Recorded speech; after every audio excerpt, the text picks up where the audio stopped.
Hey warriors, your mind wasn't supposed to feel this heavy.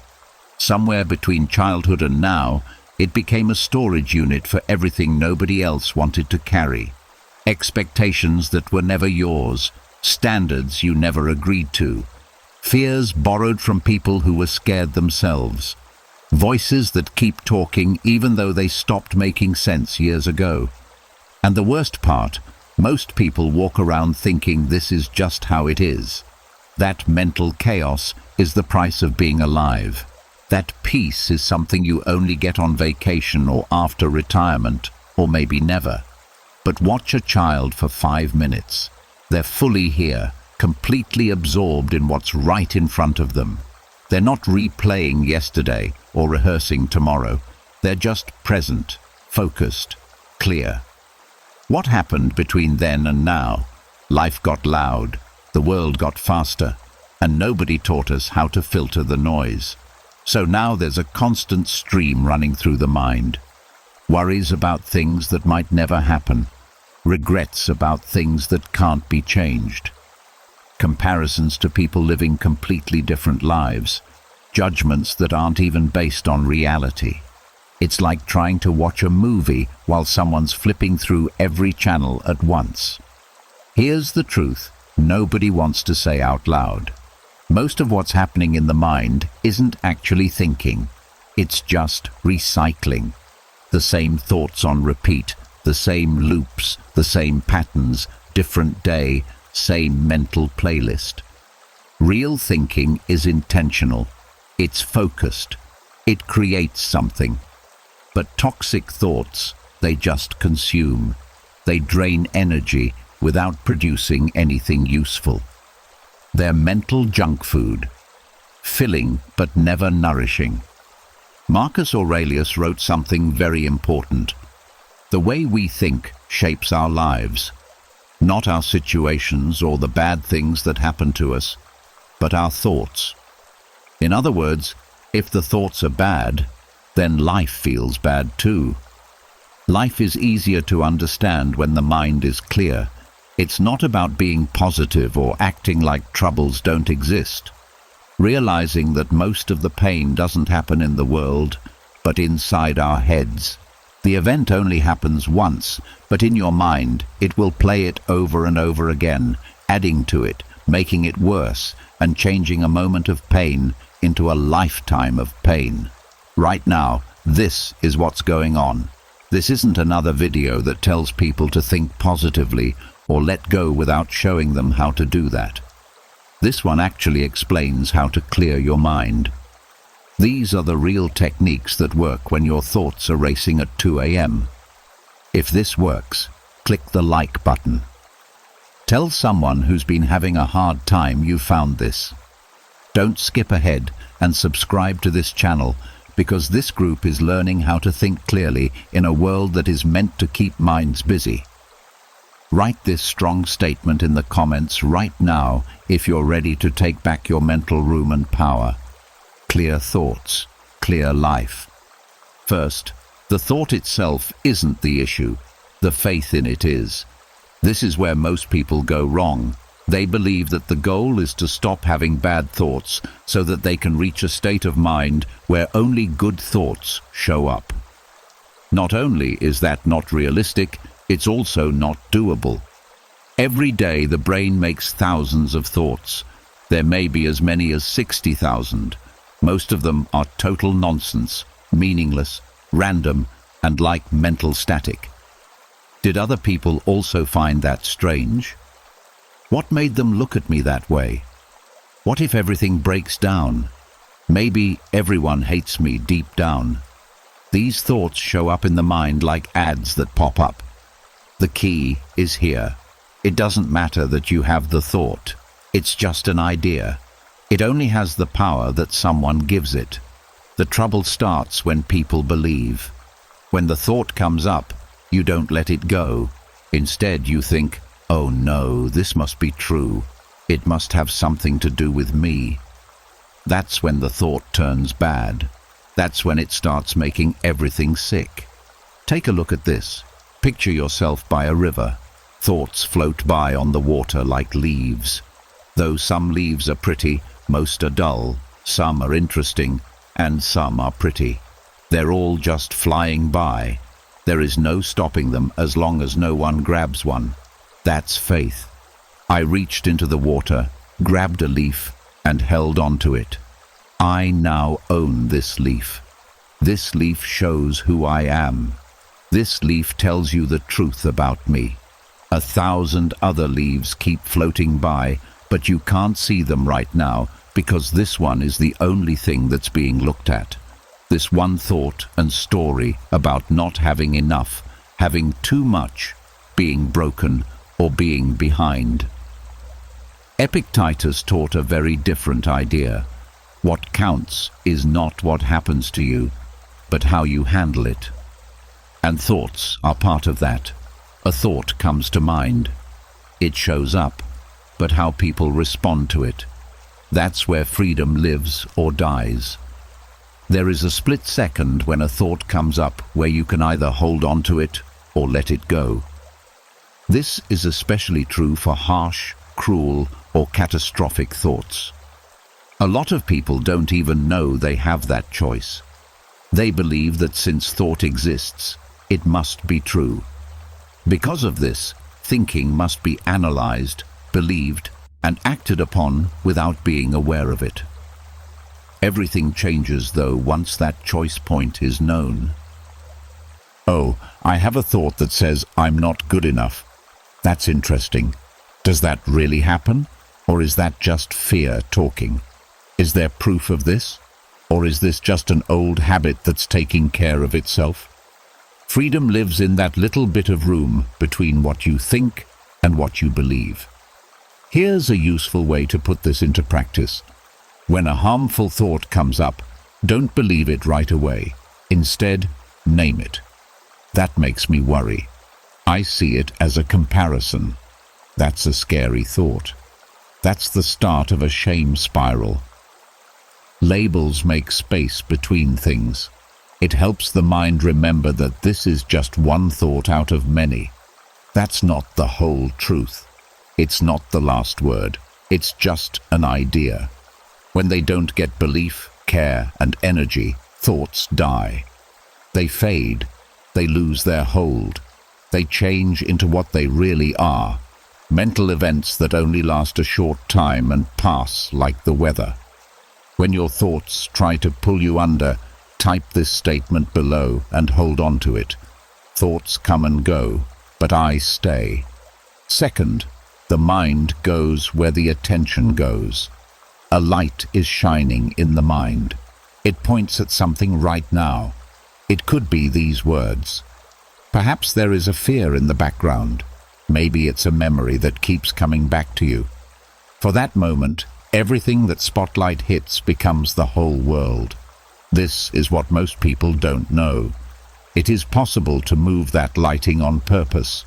Even though it feels like it when it's not taught, it doesn't just land on things. As soon as you leave the mind alone, it acts like a puppy. It will chase every mouse, bark at every shadow, and dig holes where it shouldn't. But with practice and training, it learns where to put its energy and where not to waste it. Thoughts that are bad for you grow in the dark places where you pay too much attention. That bad mood from 3 years ago, it's only strong because the focus keeps coming back to it. That worry about what could go wrong next month, it gets bigger every time someone looks at it. But here's the other side.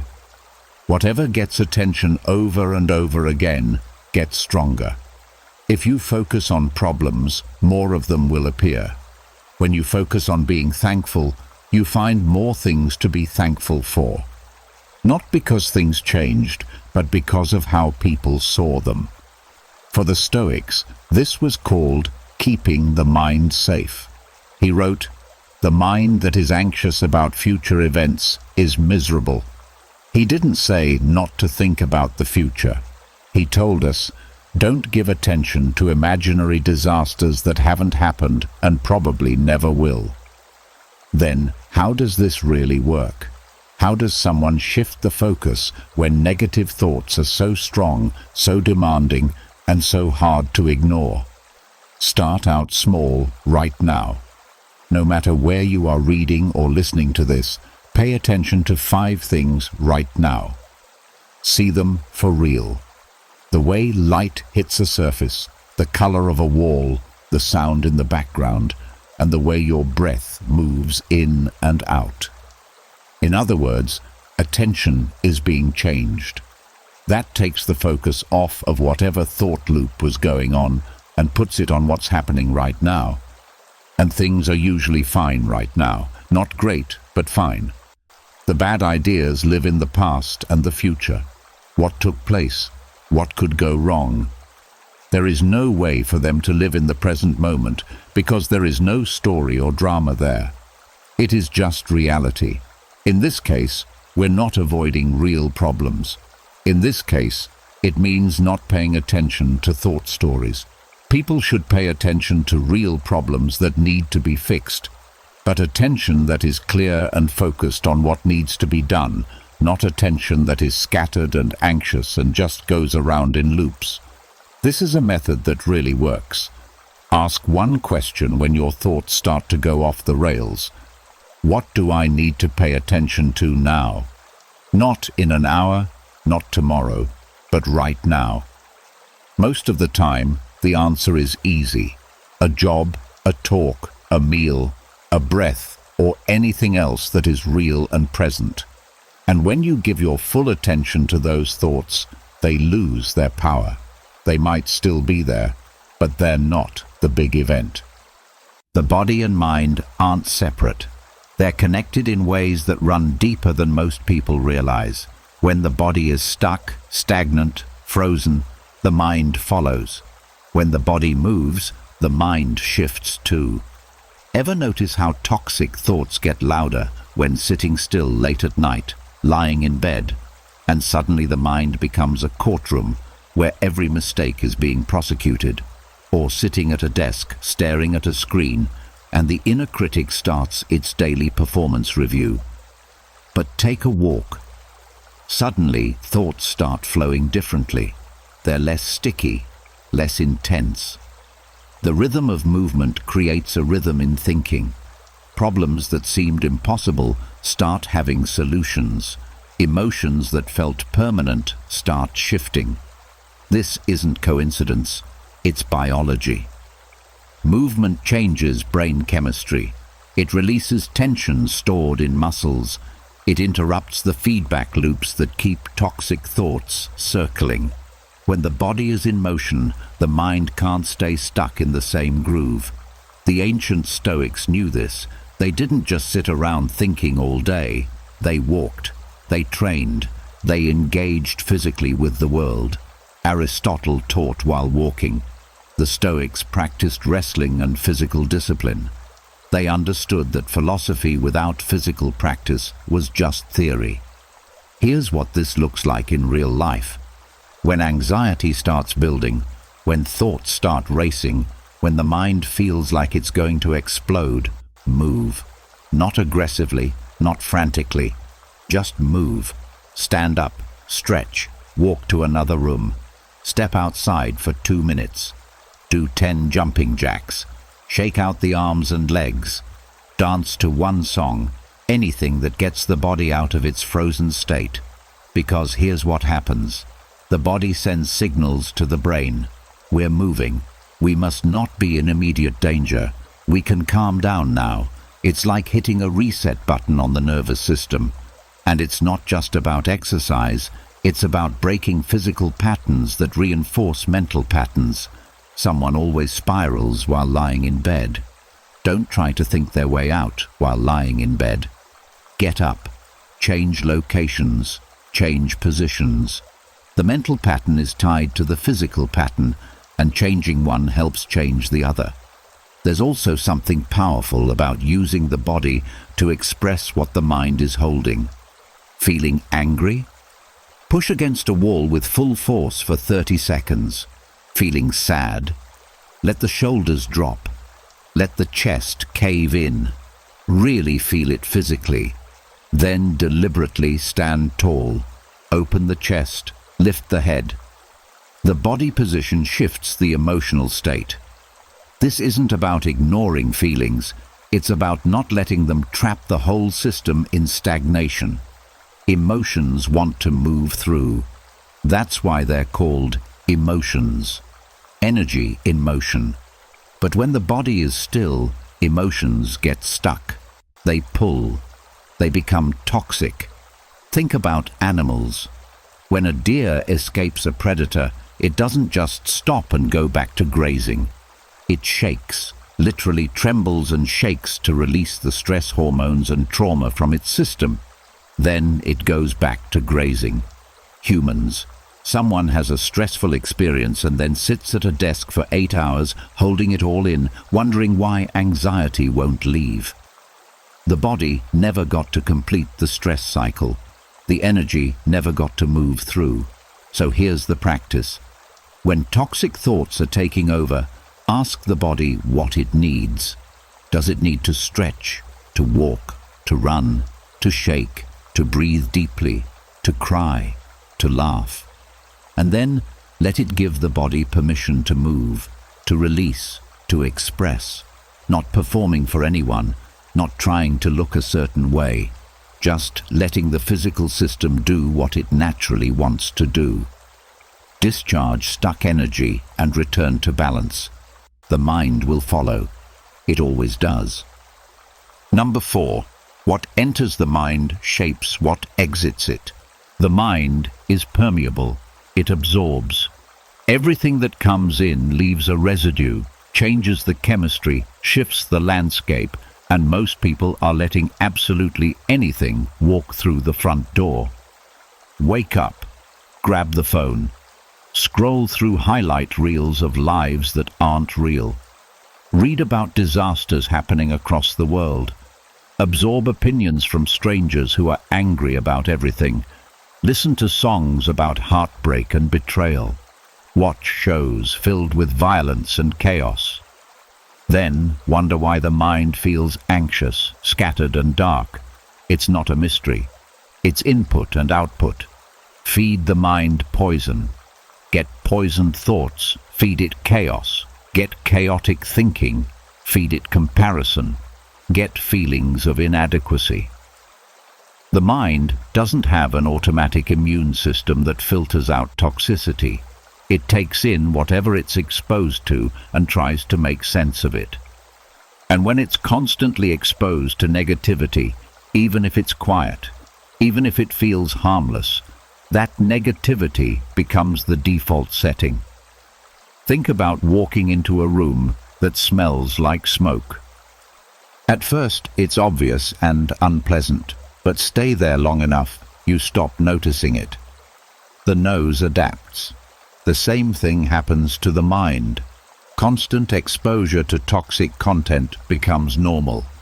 Background noise barely noticeable, but still there, still influencing mood, still shaping thoughts. Marcus Aurelius wrote, "The things you think about determine the quality of your mind. Your soul takes on the color of your thoughts." He understood that what enters shapes what becomes. The mind isn't separate from what it consumes. It becomes what it consumes. So what does protecting mental input actually look like? It means becoming selective, intentional, almost ruthless about what gets access. Maybe that means not checking the phone first thing in the morning.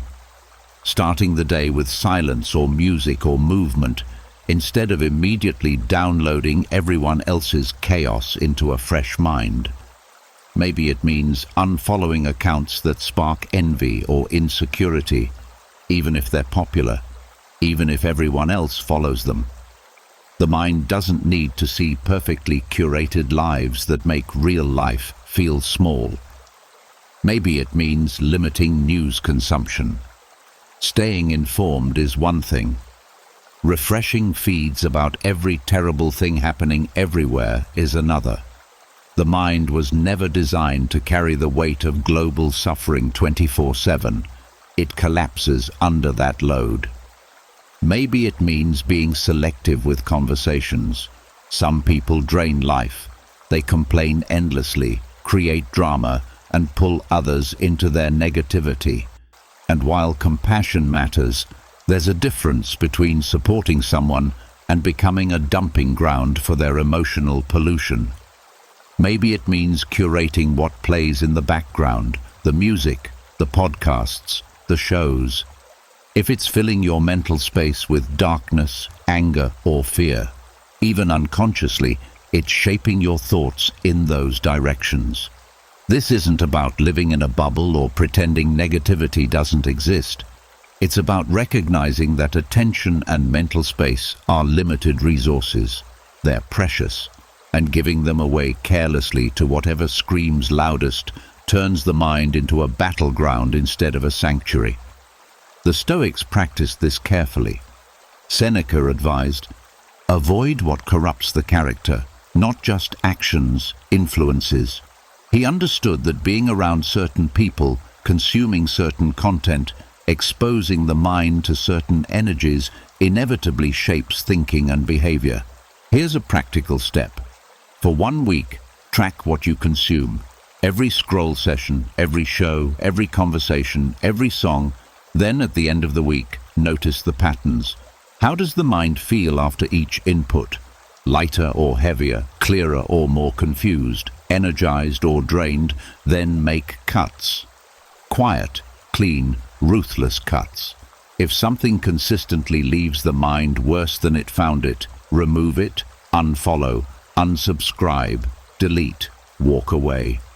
No guilt, no apology. Protecting your mental health isn't rude, it's survival. And start adding better inputs.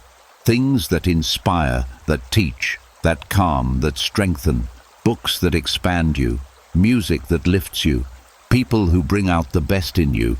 Content that leaves the mind feeling more capable, not more broken.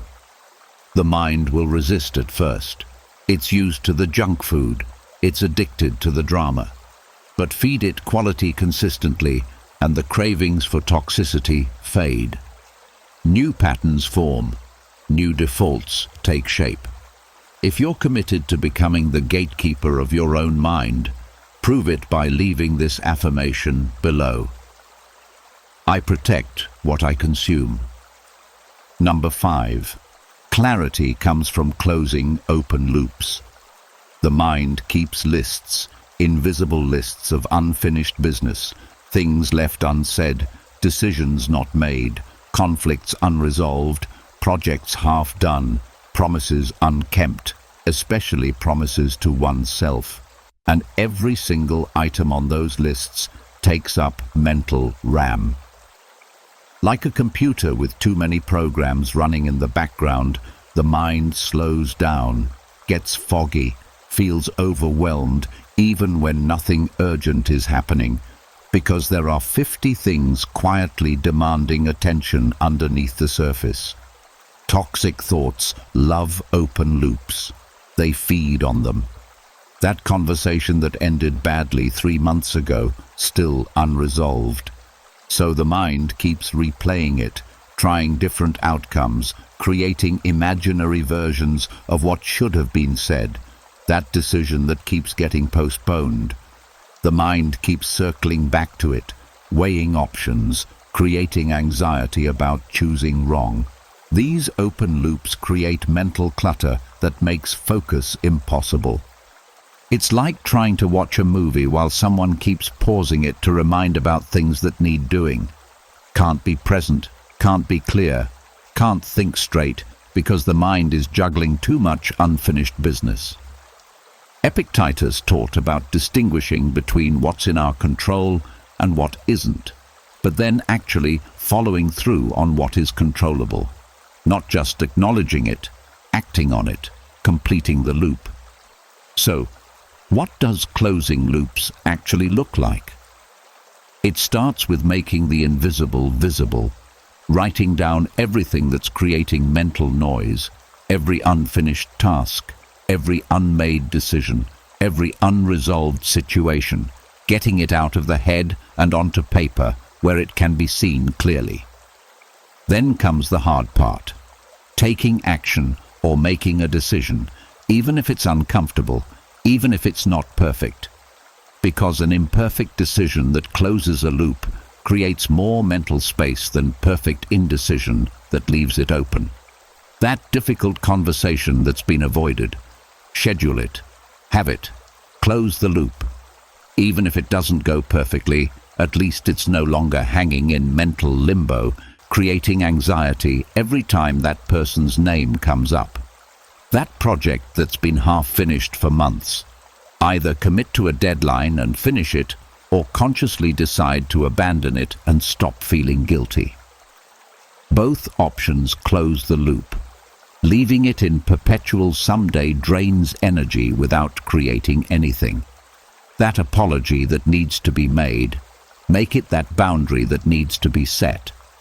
Set it. That thing that needs to be said, say it. Each one closes a loop and frees up mental space. Sometimes closing a loop means accepting that something can't be resolved. A relationship that ended badly and the other person won't communicate. The loop can still be closed internally. I did what I could. This is beyond my control. Now I'm letting it go. That's closure. Not perfect, but complete enough to stop the mental drain. The mind craves completion. It's wired to want resolution. That's why unfinished loops are so torturous. They go against the mind's natural desire for order and closure. But when loops get closed, even in small ways, there's an immediate sense of relief, lightness, clarity. Here's a practice. Every evening before sleep, close at least one small loop. Respond to that message. Put away that item that's been sitting out for days. Make that appointment. Complete that tiny task, just one. Build the habit of completion instead of accumulation. And for the bigger loops, the ones that feel impossible to close, break them down. What's one small action that moves toward closure? Not the whole thing, just the next step. Then take it, then take the next one. Momentum builds, progress happens, loops close. The mental freedom that comes from this is profound. Suddenly there's space to think, to focus, to be present, because the background noise of 50 unfinished things demanding attention has quieted. The mind can finally rest. If you're done leaving things unfinished and ready to close those mental loops, declare it by commenting, "I finish what I start." Number 6. The stories being told create the reality being lived. Every single person is walking around with a narrator in their head, a voice telling stories about what everything means, what that look meant, what that situation says about the future, what that mistake reveals about character, what other people are thinking, what's possible and what isn't. And here's the thing, that narrator is making most of it up. Not lying exactly, but interpreting, filling in gaps, creating meaning where there might not be any, turning neutral events into personal dramas, taking one data point and building an entire narrative around it. Someone doesn't text back. The narrator says, they're upset. They don't care anymore. This relationship is falling apart. Reality. Maybe their phone died. Maybe they're busy. Maybe they forgot. But the story has already been written, believed, and reacted to. A project doesn't go perfectly. The narrator says, this is proof of inadequacy. Everyone's going to see this failure. This confirms what was always suspected. Not good enough. Reality. It's one project, one outcome, one moment in thousands. But the story expands it into an identity. These stories, these narratives the mind creates, they shape everything. How situations are interpreted, how emotions are felt, what actions are taken or avoided, what becomes possible or impossible. The story being told becomes the life being lived. Marcus Aurelius wrote, "Everything we hear is an opinion, not a fact. Everything we see is a perspective, not the truth." He knew that the mind doesn't experience reality directly. It experiences its interpretation of reality. And that interpretation is just a story. So what happens when the stories being told are toxic? When the narrator is harsh, catastrophic, always assuming the worst? When every situation gets interpreted through a lens of fear or shame or inadequacy, life becomes toxic. Not because reality is toxic, but because the story about reality is toxic, and the mind can't tell the difference. It responds to the story as if it's absolute truth. But here's the powerful part. If stories are being made up anyway, why not make up better ones? Not delusional stories that ignore reality, but fairer ones, more accurate ones. Stories that leave room for possibility instead of closing every door. Someone doesn't text back. New story. They'll respond when they can. This doesn't mean anything about how they feel. Neutral, fair, doesn't create unnecessary suffering. A project doesn't go perfectly. New story. This is feedback. This shows what to adjust. This is how learning happens. Constructive growth-oriented. Doesn't collapse an outcome into an identity. This isn't about forced positivity. It's about catching the stories being told and asking, is this the only way to interpret this? Is this story serving growth or feeding toxicity?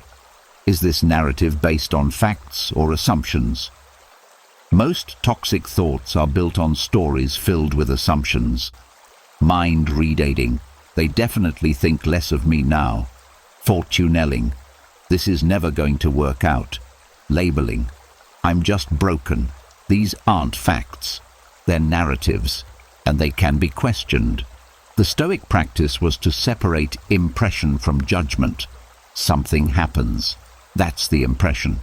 Then comes the judgment, the story about what it means, and that's where freedom lives. In the space between what happened and the story being told about what happened. Here's how to practice this. When a toxic thought appears, write down the story it's telling. Then write down just the facts. What actually objectively happened without any interpretation. The difference is usually massive. Story. I'm a complete failure and everyone sees it. Facts. One project didn't meet expectations. Story. Nobody cares about me. Facts. 3 people didn't respond to messages today. Story. My life is falling apart. Facts. 3 difficult things happened this week. See the gap. The story is expansive, dramatic, absolute. The facts are specific, limited, manageable. And when attention shifts from story to facts, the emotional intensity drops, not because feelings are being denied, but because the narrative feeding them has been challenged. Then comes the choice. What story would be more fair, more accurate, more useful? Not a fantasy story, a better interpretation of the same facts. One project didn't meet expectations, which means there's room to learn and adjust for the next one. 3 people didn't respond today, which is normal. People get busy. It doesn't reflect their feelings about me. 3 difficult things happened this week, which is challenging. And also, I'm still here, still handling it, still moving forward. These aren't lies. They're just different stories, fairer ones. And when the story changes, the mental and emotional experience changes too. The narrator in the mind will never shut up completely, but it can be trained. It can learn to tell stories that open doors instead of slamming them, stories that create possibility instead of prison, stories worth living inside. Number 7. Mental space expands when physical space clears. The environment matters more than most people admit. Not in some mystical way, but in a completely practical one. The space someone lives in, works in, spends time in, it affects the mind constantly. Walk into a room that's cluttered, messy, chaotic. Notice what happens internally. The mind mirrors it, feels scattered, overwhelmed, unfocused. There's a weight to physical disorder that translates directly into mental disorder. Now walk into a clean, clear, organized space. The mind settles, breathing deepens, focus sharpens. There's a sense of calm that comes from external order that the internal world responds to immediately. This isn't about perfectionism or having a magazine-worthy space. It's about recognizing that the mind is constantly processing the environment consciously and unconsciously. And when the environment is chaotic, the mind expends energy just trying to manage the sensory overload. The Stoics lived simply, not because they couldn't afford more, but because they understood that excess creates distraction. Seneca wrote about how possessions end up possessing their owners, how accumulating more doesn't bring peace, it brings maintenance, worry, attachment. When physical space is cluttered, the mind is too. Every item that doesn't have a place, every pile that keeps growing, every surface covered with stuff, it's all creating tiny mental pulls that needs to be dealt with. This should be organized. That's been sitting there for weeks. Those pulls add up. They create a constant low-level stress that might not be obvious, but is always there, draining energy, fragmenting attention. So what does clearing physical space actually do for mental space? It removes decision fatigue in a cluttered environment. The mind is constantly making micro-decisions. Should I move that? Where does this go? Why is that there? Even when those decisions aren't being made consciously, the brain is processing the disorder. Clear the space and those decisions disappear. The mind has fewer inputs to process, fewer problems to solve, fewer things demanding attention. It's like closing 20 browser tabs at once. Suddenly, everything runs smoother. It also removes visual reminders of completion. That pile of papers, it's a reminder of tasks undone. Those clothes on the floor, a reminder of things not being in order. Those dishes in the sink, a reminder that something needs attention. Each one is an open loop creating mental weight. Here's what clearing space looks like practically. Start small, not the entire house. One drawer, one corner, one surface. Clear it completely. Organize it. Make it clean. Then notice how that one cleared space affects the mind. There's satisfaction in it. A sense of accomplishment, visual proof that order is possible, and that small win creates momentum for the next space and the next. For areas used daily, the workspace, the bedroom, keep them minimal. Only what's needed and what genuinely adds value. Everything else is just visual noise competing for mental attention. And here's something interesting.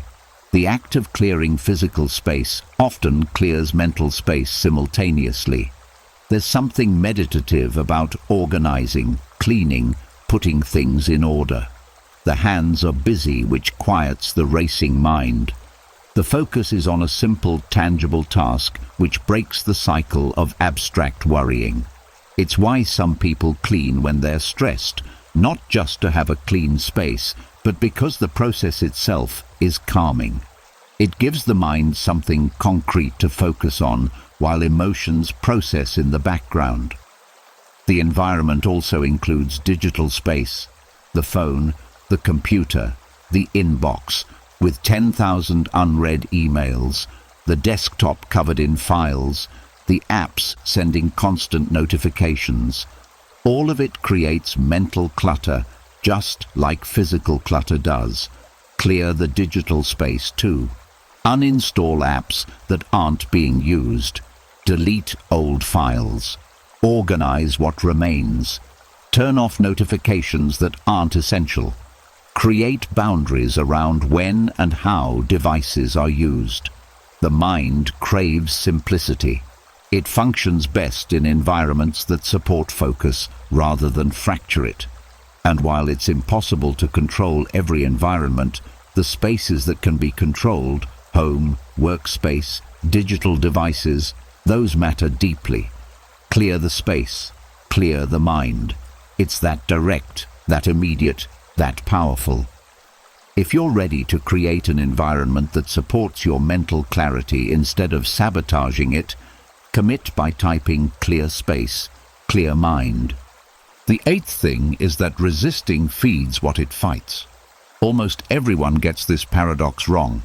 It gets stronger when someone tries really hard to fight a bad thought. It gets stronger when you push it away. It gets louder when you try to block it out. You can fight it with everything you have, but it will still take over. You'd have to hold a beach ball beneath to do it. It needs constant work, attention, and energy. And as soon as you start to rest, it comes back to the surface with even more force. When you push back against harmful thoughts, that's what happens. This is not what I should think. This idea is bad. This has to stop right now. All that resistance does is raise the thought's level of importance and power. Minds don't work with force. It works by making you aware of it. When you try to stop a thought, it stays in your mind. Also, attention is food. Things that get attention get bigger. So fighting harmful thoughts is like feeding them while you're trying to stop them. That's why it doesn't work. Carl Jung said, "What you fight will stay with you." In their own way, the Stoics knew this. They did not teach how to repress. They taught us to accept things as they are and to act wisely toward what might be. Accept that the thought is real. Do not give it power by resisting it. Then pick a different path. Think about being in pain. It hurts more when someone tenses up in pain. The muscles get tight. Blood flow slows down. The signal gets stronger in the nervous system. People often feel less pain when they breathe into it, calm down around it, and accept it without fighting it. Not because it's gone, but because resistance isn't making it stronger. In the same way, mental pain, the same goes for bad thoughts. They show up. Minds work that way. But the pain isn't caused by the thought itself. It comes from the battle being fought against thought. This thought keeps coming back to me. What's wrong with me? Why do I keep going? This is so sad. I feel terrible for having this thought. There's more than one bad thought here. Having a poisonous thought sets off a whole chain of toxic thoughts. The resistance made the thing it was trying to get rid of worse. What's the other choice? Getting along, not agreeing or giving permission. It's enough to just accept that the thought is there. Okay, there it is again, that worried thought. It turned up. Based on the facts, it makes sense. But it's just a thought. It has no power over me. It doesn't make me who I am. The thing is just passing through. There was no fight or drama, just recognition. And the thought has nowhere to go when there is no one to push it against. People notice it, but then it goes away because it's not getting the response it needs to stay. This is what the Stoics meant by objective rendition. Not how bad you think things are, but how they really are. A bad thought comes up. Nerve cells are just firing in a pattern. It's just something in your mind. It's not true. It's not an order. That's not who you are. It's just an idea. This is a method that works. When a bad thought comes up, don't fight it. Instead, be interested in it. That's interesting. Where did that come from? What made that happen? What does this thought want to keep me safe from? Being curious breaks down barriers. You can't be against something and be interested in it at the same time. Often, the negative thoughts are caused by real problems or unmet needs that are trying to get your attention in the only way they know how. Fearful thoughts about the future came to mind. It could be a sign of something that needs to be planned or prepared. Take care of that useful need. And the thought often shuts down the critical thought of self. It could be a voice from childhood that tells you that criticism is safe. Figuring out what that means takes away its power. You don't have to get rid of the thought. It only needs to be seen well, and it automatically loses its power when it can be seen clearly without any resistance or making it bigger than it is.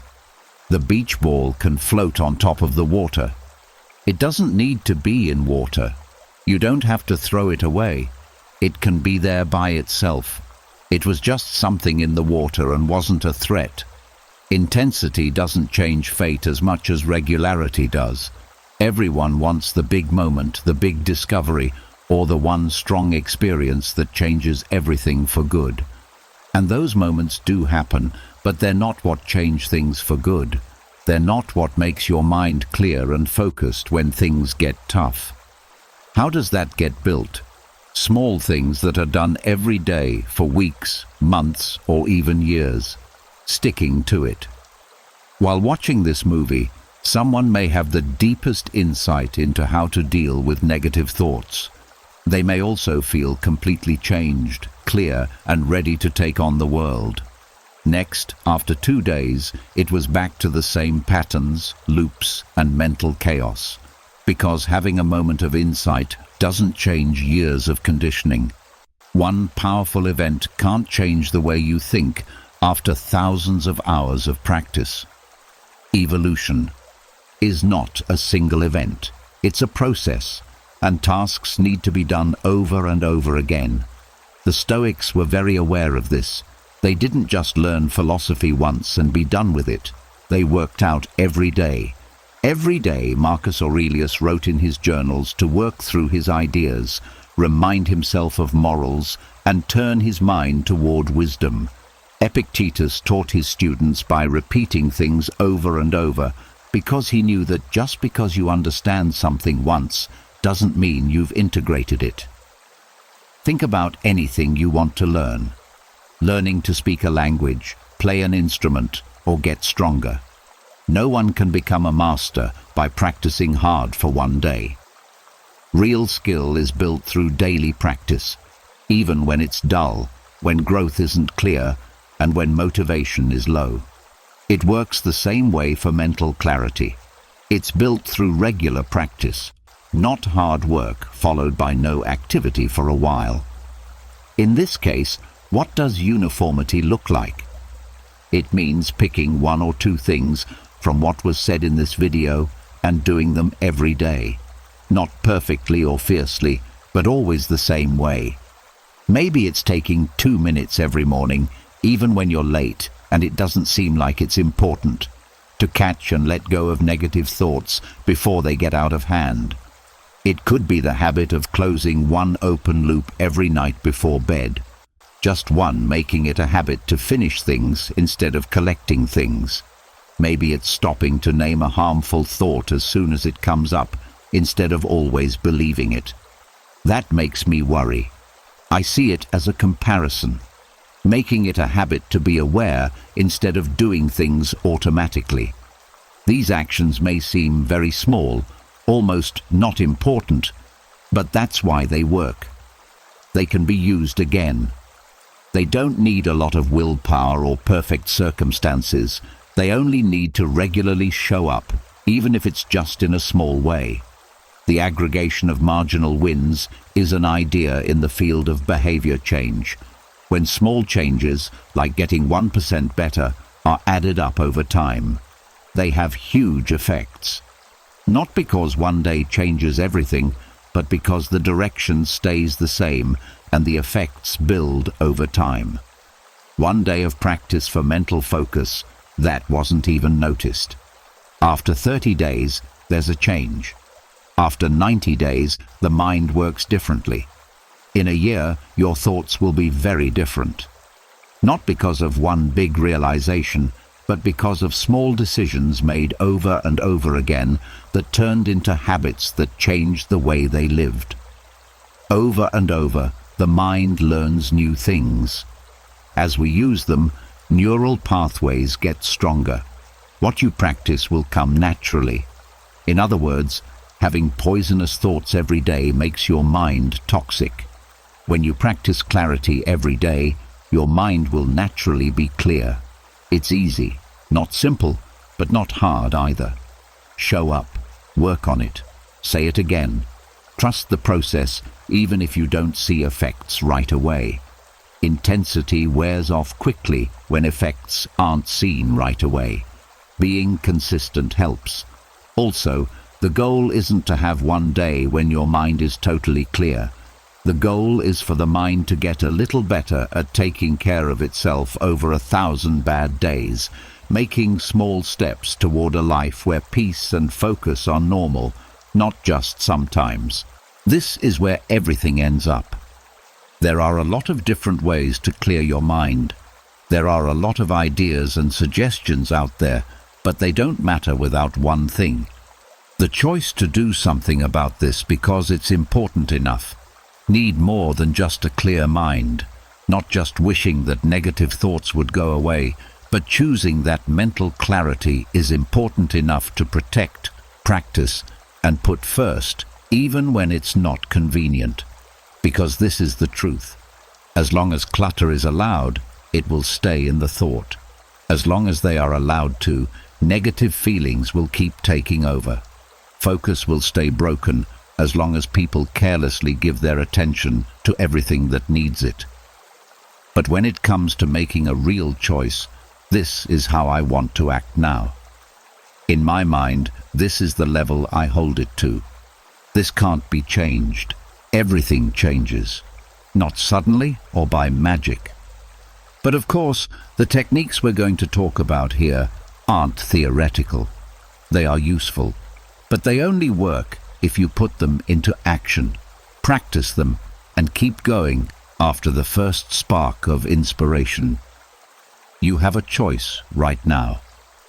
After you finish this movie, you might feel inspired for a short time, but then you'll go back to the same old ways of thinking that brought you here in the first place. You could also pick one thing and do it today instead of tomorrow. Not now, when things are going better. It could be noticing a bad thought and deciding not to believe it. Maybe getting rid of one physical place that's been making you feel heavy is what you need. It could finally close a loop that has been wasting energy for weeks. Just one thing that shows your mind that things are different now. We can no longer stand pollution here. Stoic philosophy encompassed more than just wisdom. They went through it. The thoughts that Marcus Aurelius wrote were not meant to be published as a book. He wrote them to remember himself every day of what he wanted to do and how he wanted to think. He knew that the mind goes back to old habits if you don't keep practicing. The same is true now. It's not about taking in more knowledge, putting what has already been said to use. It means taking control of your mind and not letting any fear, worry, or unhealthy pattern take over. When the choice is made, the thought is clear, and it stays clear when that choice is backed up by actions every day. There won't be perfect action, but there will be honest, consistent work to make things better than they were before this group. Everyone is training, everyone is watching, and everyone is choosing order over chaos. This is where help lives. If this spoke to you, please click the like button. Comment with which truth or practice hit you the hardest, or which one you're going to start doing right away. Share this video with someone who's been stuck in their own thoughts lately, and subscribe so that the talk and support can keep going. It's always better to grow with other people than by yourself. The mind is where everything starts. When things are clear, life gets bigger, chances come up, relationships get stronger, work gets better, and peace can happen. Not because the world changed, but because getting clear on the inside made room for all the good things that were there all along but hidden in the fog. You can get that knowledge right now. Not one day. Not when everything is great. The bad feelings will still come up sometimes, even if you choose to stop having them. Practice and be committed. That is normal, but they don't have to be in charge anymore. They no longer have to tell you what your experience is like. Their goal is no longer to take your attention, peace, or promise. It is possible to have a clear mind. The life you want can be directed, and it starts with one choice, then one action, and so on, until it becomes the standard for you. One more thing before you leave. This is your statement that you will no longer think negatively. Make it official by responding one last time. You can tell my mind what to do. Furthermore, what if I told you the most important moment of your entire day lasts only 3 seconds? That fragile space right before you open your eyes. When you are not yet the disappointment, not yet the failure, not yet the person falling behind. Just awareness, pure, untouched consciousness. And then reality rushes in. The same problems, the same story, the same version of you. The ancient Stoics believed that a split second is the real you, before the world writes over you again. Zeno, the founder of Stoicism, lost everything in a shipwreck and said, "I made a prosperous voyage when I suffered shipwreck." He wasn't being poetic. He woke up. Today, we'll break that old story and rebuild your mind with 7 Stoic laws, each one designed to free you from the cages you didn't even realize you built. Like this video, comment, "I choose me." And let's begin. 1. You're not depressed. You're domesticated. You wake up every morning to an alarm that cuts through your dream like a blade. You roll over, stare at a glowing rectangle, and before you even take your first conscious breath, you've already been programmed. Check, scroll, compare, perform. The modern world calls this productivity. The Stoics would call it captivity.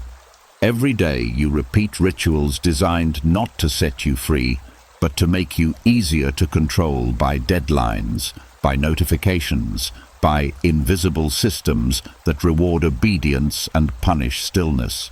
You call it being responsible. But tell me honestly, when was the last time you felt alive while doing it?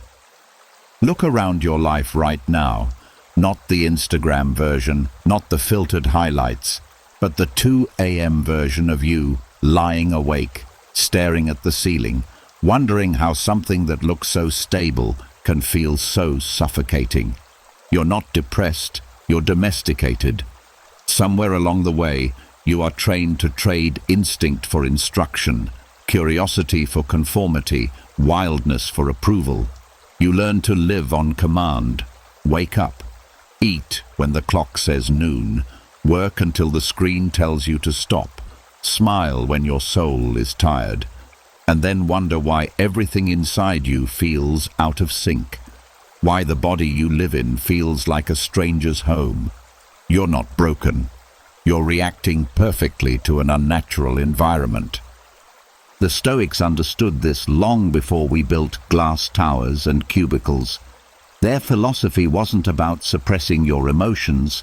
It was about aligning your life with nature. Not forests and rivers, but your true nature. Marcus Aurelius wrote, "Look within. Within is the fountain of good," meaning your rhythm, your purpose, your peace. They don't come from structure imposed by others, but from a harmony between action and being. When Diogenes, the philosopher who lived in a barrel, was offered riches and comfort by Alexander the Great, he looked up and said, "Stand out of my sunlight." He didn't hate comfort.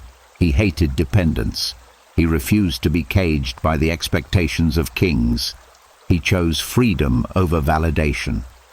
Tell me, when was the last time you did? We've mistaken captivity for civilization.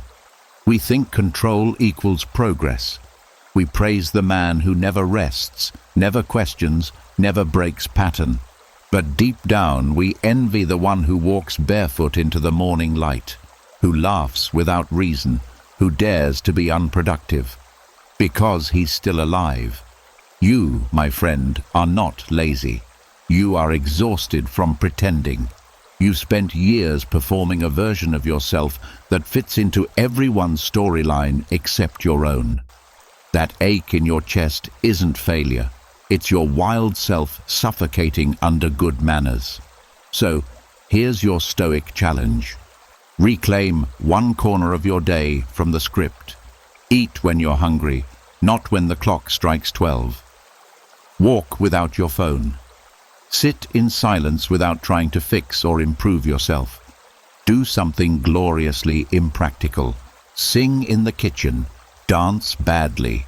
Write nonsense. Watch the sunset for no reason at all. And when that inner voice whispers, "This is silly," realize that's the voice of your cage talking. The voice that fears your freedom more than your failure. Remember, nature doesn't hurry, yet everything gets done. The river doesn't ask permission to flow. The storm doesn't schedule its thunder. Why should you? When you start living by your own rhythm, not society's timetable, not someone else's definition of success, the fog in your mind begins to lift. You remember that peace isn't a reward, it's your default state, buried under layers of conditioning. You are not sick, you are a wild thing trying to survive in captivity. Depression, in many cases, is not a disease of the soul. It's the soul's rebellion against confinement. So unlearn obedience. Disobey what makes you small. Be loyal to your aliveness. Because when you stop performing and start living, you'll realize the cage was never locked. You just forgot you had the key all along. 2. Stop feeding the addiction to suffering. Let's be honest, pain can feel like home. Not because you enjoy it, but because it's familiar. You've carried it for so long that the absence of pain feels suspicious, even unsafe. It's the weight you've learned to balance your identity on. That's why when peace finally arrives, you don't trust it. You start searching for the next problem, the next disappointment, the next reason to prove your suffering was justified. You're not weak for doing this. You're conditioned. Modern life rewards pain with attention. Post about your wounds and the world listens. Post about your peace and it scrolls right past. Without realizing it, you've learned that your struggles make you someone, while your healing makes you invisible. But here's the truth. Pain is not meant to be a permanent address. It's a message, not a home. The Stoics taught this relentlessly. Epictetus lost everything: freedom, status, comfort. Yet he said, "It's not what happens to you, but how you respond that matters. When you build your identity around what happened, you hand your life to the event. When you build it around your response, you take it back." The benefit of letting go isn't denial, it's liberation. You reclaim energy that was feeding your wounds and redirect it toward growth. You stop being a monument to what broke you and become proof that healing is possible. Think about it. Every time you say, "I'm just not good with people," or "I've always been anxious," or "I've never been lucky," you're not describing reality. You're renewing a contract with your suffering. You're feeding it 3 meals a day with language and attention. The brain believes whatever it hears most often, so your pain becomes your proof. Your story becomes your cage, and you start mistaking identity for intimacy. Connecting with others only through shared misery instead of shared possibility. That's why content about despair feels so addictive. It doesn't make you feel better. It makes you feel seen. Algorithms understand this better than most therapists. They keep feeding you more of what hurts you because it keeps you watching. But suffering loses its grip the moment you stop rehearsing it. You don't need to deny your pain. You just need to stop worshipping it. When something hurts, feel it fully. Then close the page. Don't turn it into scripture. The Stoics believed emotions are teachers, not tyrants. They show up to reveal what still needs attention. Then they leave once the lesson is learned. You don't have to build a temple around every tear. Here's the benefit of letting go. The moment you stop feeding the addiction, your mind quiets. You start noticing that life isn't a constant storm. It just has weather. Some days rain, some days sun. But beneath it all, there's ground, stable, solid, waiting. You remember what peace actually feels like, and you realize it was never gone. It was just buried under the noise of your suffering's monologue. So here's your Stoic exercise. For the next 24 hours, don't talk about your struggles. Not to others, not to yourself.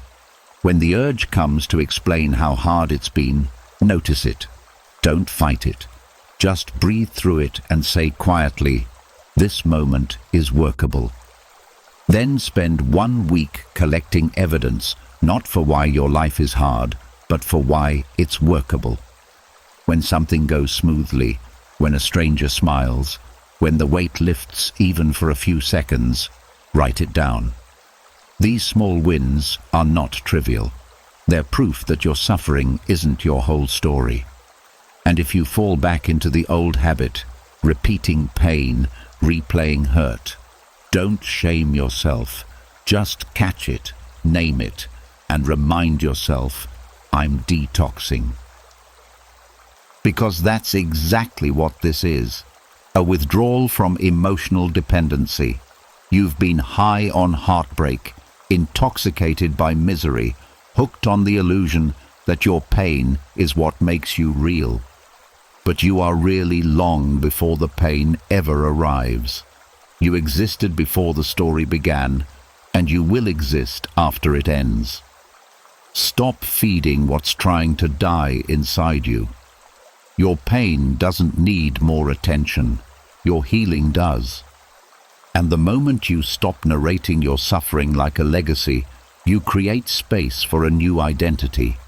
One built not on what you've endured, but on what you've chosen. 3. Break the cage of potential. Why do we cling to potential like it's a treasure, yet treat action like it's a threat? Because potential feels safe. It's a fantasy version of ourselves we can love without risking rejection. It's the dream we get to polish endlessly without ever having to test it against reality. As long as your potential remains theoretical, you never have to fail.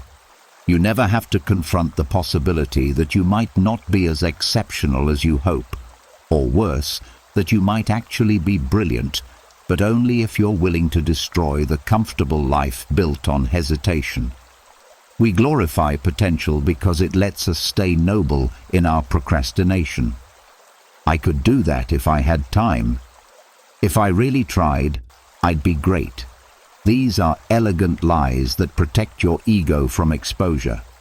The Stoics would call it self-deception, a form of pride disguised as humility. Epictetus said, "First say to yourself what you would be, and then do what you have to do."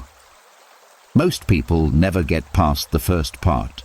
They spend their lives endlessly defining who they might be, never crossing into the hard, messy, sacred work of doing. Why? Because clarity creates accountability. Once you declare what you want, every day you don't pursue it becomes a confession of fear. You've turned your potential into a museum exhibit, polished, untouchable, admired, but lifeless. You show it off in conversations. "I've been thinking of writing a book. I want to start a business. I'm planning to get in shape." Yet months pass and nothing moves. You're protecting the fantasy of greatness from the reality of growth. But the irony is brutal. Potential unused doesn't stay powerful. It decays. It leaks energy, corrodes ambition, and eventually turns into guilt. You start resenting yourself, not because you failed, but because you never tried. That resentment is the soul's rebellion against wasted fuel. Here's the cost of staying in the cage. The longer you avoid action, the heavier your self-doubt becomes. You start confusing inaction with reflection, hesitation with wisdom, and perfectionism with purpose. You tell yourself you're waiting for the right moment, but deep down, you're waiting for permission. Permission that will never come. The Stoics taught that courage isn't the absence of fear. It's the decision to move despite it. Marcus Aurelius didn't wait for ideal conditions to rule an empire or face a plague. He acted from principle, not convenience. You don't need certainty to begin. You need motion to discover what's true. And when you finally step into action, imperfect, trembling raw, something miraculous happens. Reality meets you halfway. The moment you trade potential for practice, the air gets clearer. The anxiety that once paralyzed you transforms into focus. Because movement, even flawed movement, kills fear faster than logic ever could. Your mind can argue with ideas forever, but it can't argue with results. You gain evidence that you can adapt, survive, and grow, and that evidence rewires your self-belief. So, here's your Stoic challenge. Do something you're terrible at in public. Write the first page and post it. Record the messy first video. Sign up for that class you've been researching. Stop protecting your hypothetical excellence and start nurturing your real progress. You'll feel exposed, awkward, maybe even embarrassed. Good. That discomfort is aliveness. That trembling is proof you're burning potential into power. Remember, the Stoics never worshipped perfection. They worshipped progress. Seneca wrote, "We suffer more in imagination than in reality." Every time you postpone action for fear of imperfection, you suffer twice. Once in fantasy, once in regret. But when you act, even clumsily, you break the loop. You turn someday into today. You turn theory into transformation. Stop rehearsing your greatness. Start demonstrating it. The world doesn't need your flawless potential. It needs your imperfect presence. You don't honor your gifts by hiding them. You honor them by using them until they burn bright enough to light someone else's path. 4. Permission is an inside job. Prohairesis. What are you still waiting for? For someone to tell you it's finally your time. For the world to stop long enough to give you a clear sign that it's safe to begin. You've built an entire identity around waiting for validation, for conditions, for permission. You tell yourself you're being patient, strategic, and mature. But deep down, you're not waiting for a perfect moment. You're waiting for someone else to give you the courage you've always had. The truth is, nobody's coming. No parent, no partner, no boss, no divine signal from the universe is going to arrive with a certificate that says, you may now begin your real life. Because permission is not an external event, it's an internal decision. The Stoics called it prohairesis, the faculty of choice, the one power no circumstance can take from you. Epictetus said, "You may fetter my leg, but not even Zeus can conquer my will." Meaning, the world can limit what you can do, but it can never control what you decide to do. Yet, most people live as if the opposite were true, obeying invisible rules, chasing invisible approval, apologizing for their own existence. Why do we do this? Because we were raised in systems that reward obedience over originality. From childhood, you were taught to wait your turn, to raise your hand, to seek permission before speaking, creating, or even dreaming. Then you grew up, but the conditioning stayed.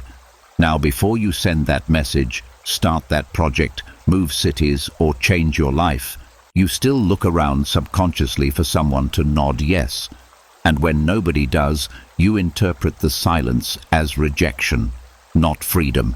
That's the tragedy. The absence of permission was never a no. It was the universe whispering, "You decide."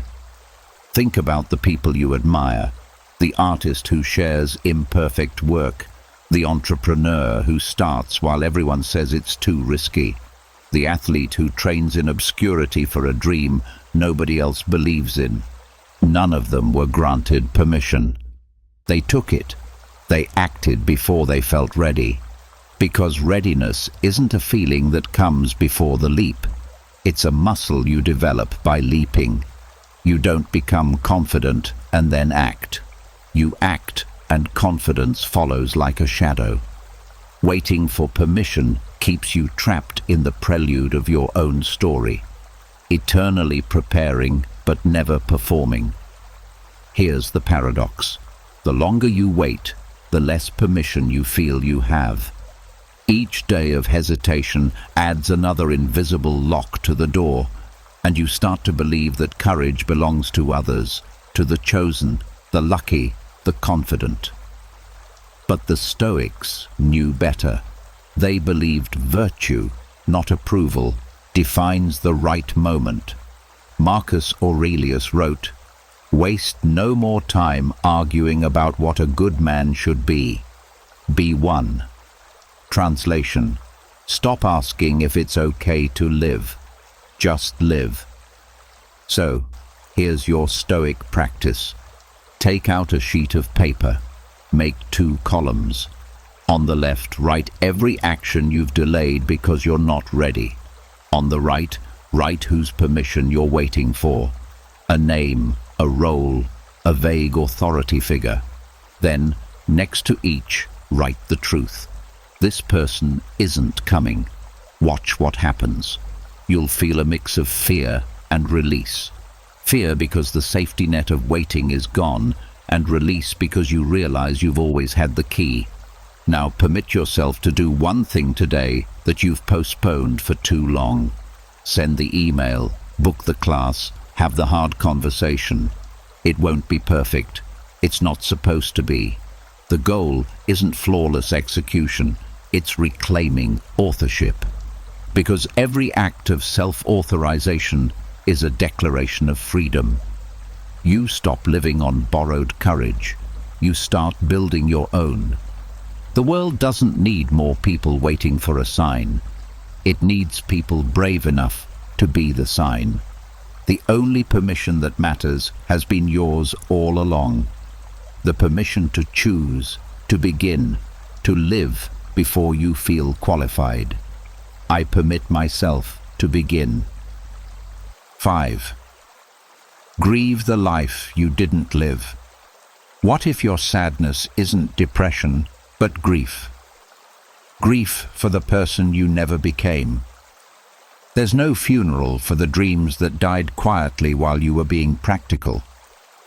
No one sends flowers when you bury your younger self under responsibility and fear. The world congratulates you for being mature, but deep down, something sacred went missing. That dull heaviness you carry isn't weakness, it's mourning. You're grieving unlived moments, abandoned callings, and a version of yourself that never had the chance to breathe. The Stoics never said grief was wrong. They said it was necessary. Seneca wrote, "What need is there to weep over parts of life?" The whole of it calls for tears, but they also taught that tears are meant to flow, not stagnate. When you suppress grief, it doesn't disappear. It turns into numbness, irritability, or a quiet sense that life has lost its color. You scroll for hours, chase distractions, overwork, or chase affection, not to find joy, but to drown the sound of what you've lost. But the soul keeps score, and every time you ignore that ache, it tightens like a ghost pulling at your sleeve, whispering, "Remember me." You see, grief isn't just about people who've died. It's about futures that never happened. The artist who stopped creating, the dreamer who settled, the lover who stayed silent, the fighter who gave up. Somewhere between your 20s and now, you traded wonder for practicality, passion for predictability, and called it growth. But real growth doesn't mean killing your past selves. It means honoring them, learning from their hopes, forgiving their mistakes, and carrying forward their essence in a wiser form. The benefit of facing this grief is profound. Once you name it, it stops haunting you. Depression whispers nothing will ever change. Grief says something has ended. Now what begins? That's the difference. Depression paralyzes, grief moves. It cracks you open, lets light in, makes space for new meaning. When you deny it, you stay stuck in emotional purgatory, half alive, half remembering. But when you let yourself feel it fully, you begin to live again, grounded in truth instead of illusion. Here's a truth nobody tells you. You're allowed to grieve the life you didn't live. You're allowed to miss the fearless version of you who believed anything was possible. You're allowed to cry for the dreams that didn't survive your survival. That doesn't make you ungrateful. It makes you honest. The Stoics called this acceptance of fate, not fatalism, but the courage to look at what is without denial or distortion. Marcus Aurelius wrote, "Do not be ashamed of help. It is your destiny to need it." In the same way, don't be ashamed of sorrow. It is your destiny to feel it. Here's your Stoic practice. Tonight, write a eulogy for the version of you who never made it. Use their name. Here lies the version of me who wanted to describe their dreams, their light, their innocence. Thank them for getting you this far. Then say goodbye. Fold the paper, burn it, bury it, or simply let it go. This isn't a ritual of loss. It's one of liberation. You're not burying yourself. You're releasing the ghost that's been standing in your way. Afterward, ask the question Stoics use to rebuild meaning. What now? What now that you've acknowledged the past? What now that the mourning is complete? What value can you resurrect from what's gone? Let your grief refine you, not define you. Use it to build, to love, to live more urgently and authentically. Grief, when faced with courage, becomes a teacher. It reminds you that time is fragile, that possibilities expire, that the only thing worse than death is never having lived fully while you had the chance. Don't let the person you didn't become be a gravestone you visit. Let them be a foundation you build from. I grieve fully, then live fully. 6. You are not the narrator in your head. Have you ever noticed that your mind never stops talking? It comments on everything: what you're doing, what you should have said, what might go wrong tomorrow, what others might think right now. You could be sitting in silence. Yet inside there's a constant broadcast, a narrator telling stories about your life. It pretends to be you, same voice, same vocabulary. But here's the shock: it's not. You are not the voice. You are the awareness hearing it. That distinction is the line between peace and chaos. The Stoics understood this centuries ago. They warned that the mind left untrained becomes both the torturer and the prisoner. Marcus Aurelius wrote, "You have power over your mind, not outside events.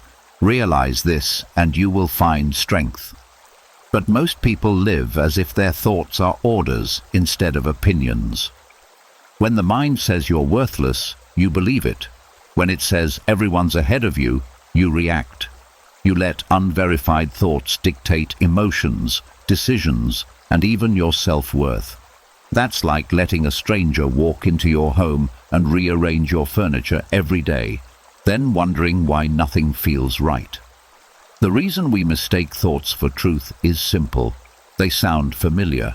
They speak in our tone, recall our memories, and use our fears as vocabulary. So we assume they must be us. But the Stoics and later modern psychology revealed that thoughts are simply mental weather. They come and go, some bright, some dark, none permanent. You don't have to fight every storm that passes through your sky. You just need to remember you are the sky, not the weather. Imagine this. Your mind is like a radio that never turns off. It plays whatever frequency your attention tunes into. When you're anxious, it broadcasts danger. When you're insecure, it leads to self-criticism. When you're exhausted, it whispers hopelessness. And every time you react, you're turning up the volume. The Stoics didn't try to silence the mind. They learned to observe it. They practiced awareness so sharp it could slice through illusion. Epictetus said, "Men are disturbed not by things, but by the view they take of them." Translation: life doesn't hurt you. Your interpretation does. Here's the benefit of understanding this. Once you separate awareness from the noise, your suffering starts to dissolve. You realize that most of your pain isn't caused by events, but by commentary, an overactive narrator dramatizing every experience. Think about it. How many arguments have you replayed long after they ended? How many nights have you relived imaginary futures that never came true? You weren't in danger. You were listening to a story, and the more attention you gave it, the more believable it became. Here's your Stoic practice. The next time your mind starts narrating, "I'll never get out of this. They don't like me. I'm falling behind." Pause. Don't argue. Don't obey. Just say silently, "That's a thought, not a prophecy, not a command, just weather passing through." Then take a slow breath. Look around and notice reality. Your actual surroundings, your heartbeat, your breath, your body in this moment. Ask yourself, is anything truly wrong right now, 90% of the time? The answer is no. The crisis exists only in the commentary. Each time you do this, you strengthen your prohairesis, your faculty of choice. The same concept Stoics saw as sacred. You build distance between stimulus and response. You become the witness, not the puppet. The voice can scream, insult, predict, panic. But you, the awareness, remain calm. That calmness is not emptiness, it's clarity. And from clarity comes control. Over time, this awareness becomes your default state. The thoughts keep coming, but you no longer mistake them for orders. You start filtering your inner dialogue the way a Stoic filters external noise, discerning what's useful, discarding what's poison. And in that silence between thoughts, you'll find something extraordinary. Peace that doesn't depend on circumstances. You are not the narrator. You are the listener. You are not the storm. You are the sky. Let the thoughts come. Let them go and stay where you've always been. Still, steady, and free. I am the space, not the storm. 7. The 3-second choice that builds your day. What if every morning before you even open your eyes, you've already made a choice to become the same version of yourself again? 3 seconds. That's all it takes. You wake up, remember your name, your job, your disappointments, your fears. And just like that, you step back into yesterday. The same worries, the same patterns, the same self-story you promised you'd outgrow. You call it routine, but it's repetition. You call it normal, but it's hypnosis. Those 3 seconds decide whether today becomes a new beginning or just a sequel to your old life. The Stoics called this moment premeditio, the premeditation of the day. They believed the quality of your morning determines the character of your mind. Marcus Aurelius wrote, "When you arise in the morning, Think of what a privilege it is to be alive, to breathe, to think, to enjoy, to love. But instead of gratitude, most of us start with anxiety. We grab our phones, scroll through other people's lives, and by the time our feet hit the floor, we're already reacting, already behind, already becoming the person our habits decided we would be. Here's why that happens. The brain craves familiarity more than happiness. It would rather repeat misery it understands than risk freedom it doesn't. Every thought, every emotion you choose upon waking reinforces an identity, and identities love consistency. You think, I'm tired, I'm stressed, I'm behind, and your mind obeys, designing a day that fulfills that prophecy. You live in a psychological rerun because it feels safer than change. But safety isn't peace. It's stagnation disguised as control. The Stoic alternative is radical awareness. They didn't wait for the day to decide their mindset. They decided their mindset before the day began. They knew choice precedes emotion. They trained themselves to meet the morning not with reaction, but with direction. That's the 3-second window. The sacred pause before memory takes over. In that space, you can rewrite the script. You can whisper to yourself, "Today, I choose to be conscious."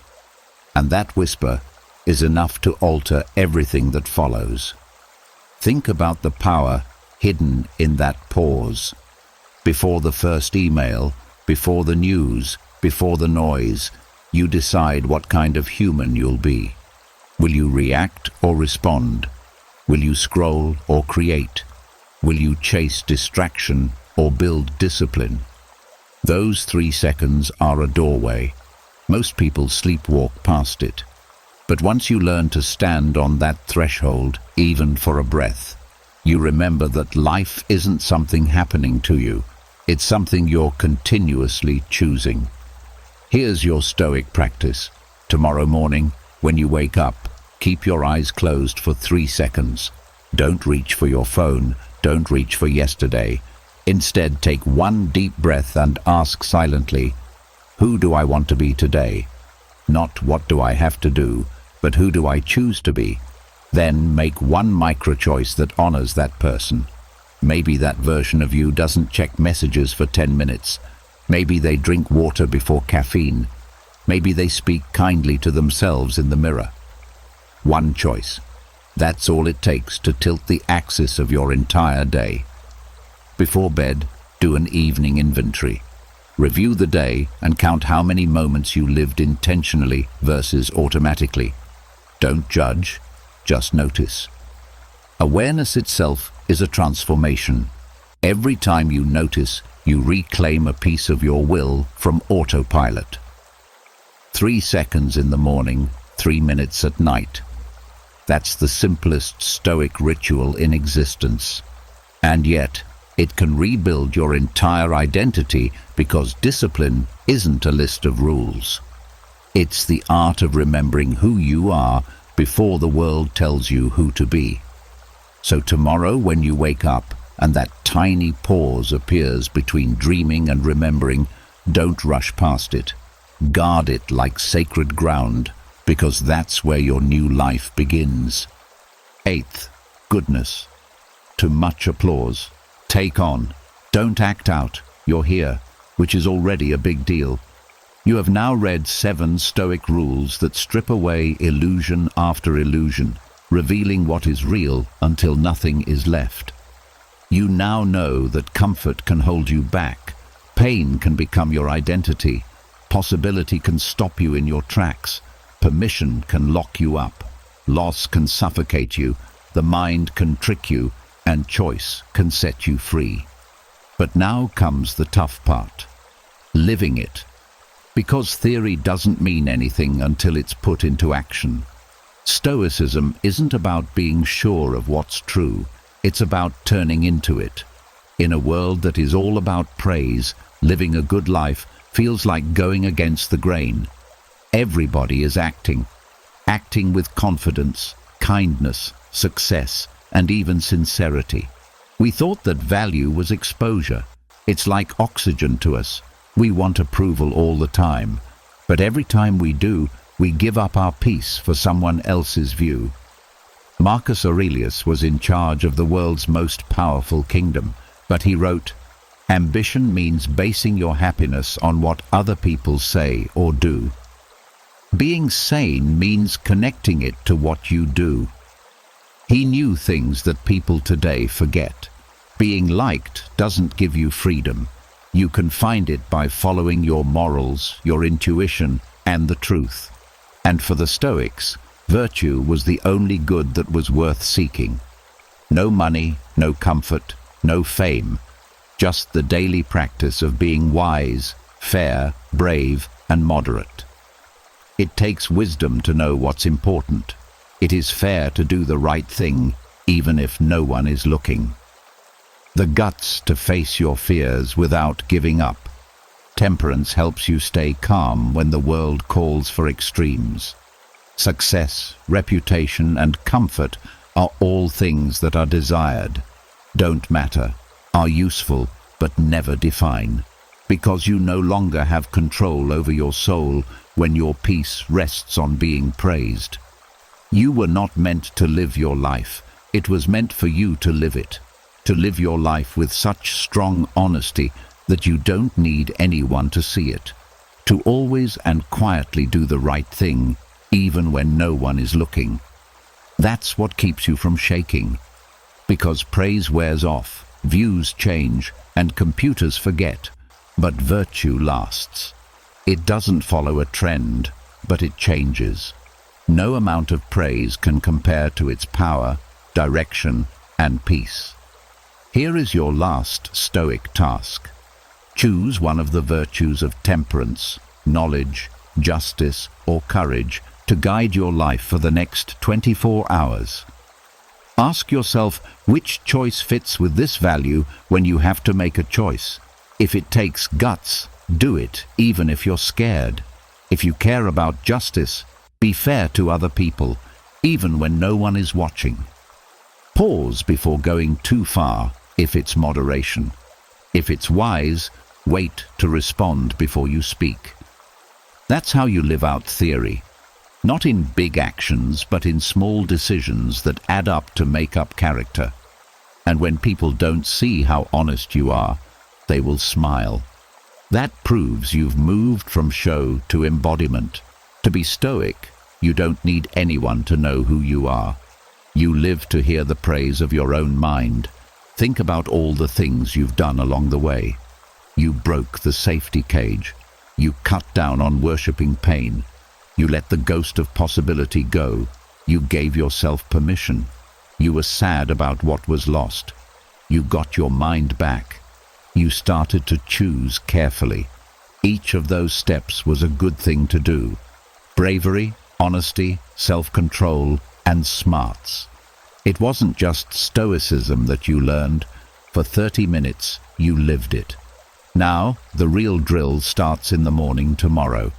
As soon as your old story tries to start up again, that's where the arena waits.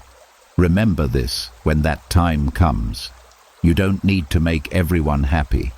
You should take care of your soul. Don't try to make peace. Be a fighter of virtue.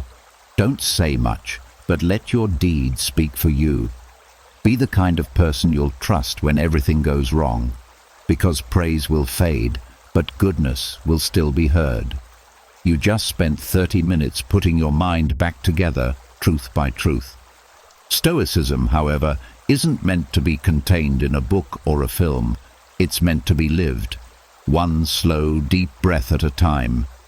Your life doesn't have to get better right away. You only need to use those 3 seconds when you wake up the next day before the old story comes back, and make a better choice. Don't try to find inspiration. Consistency is key.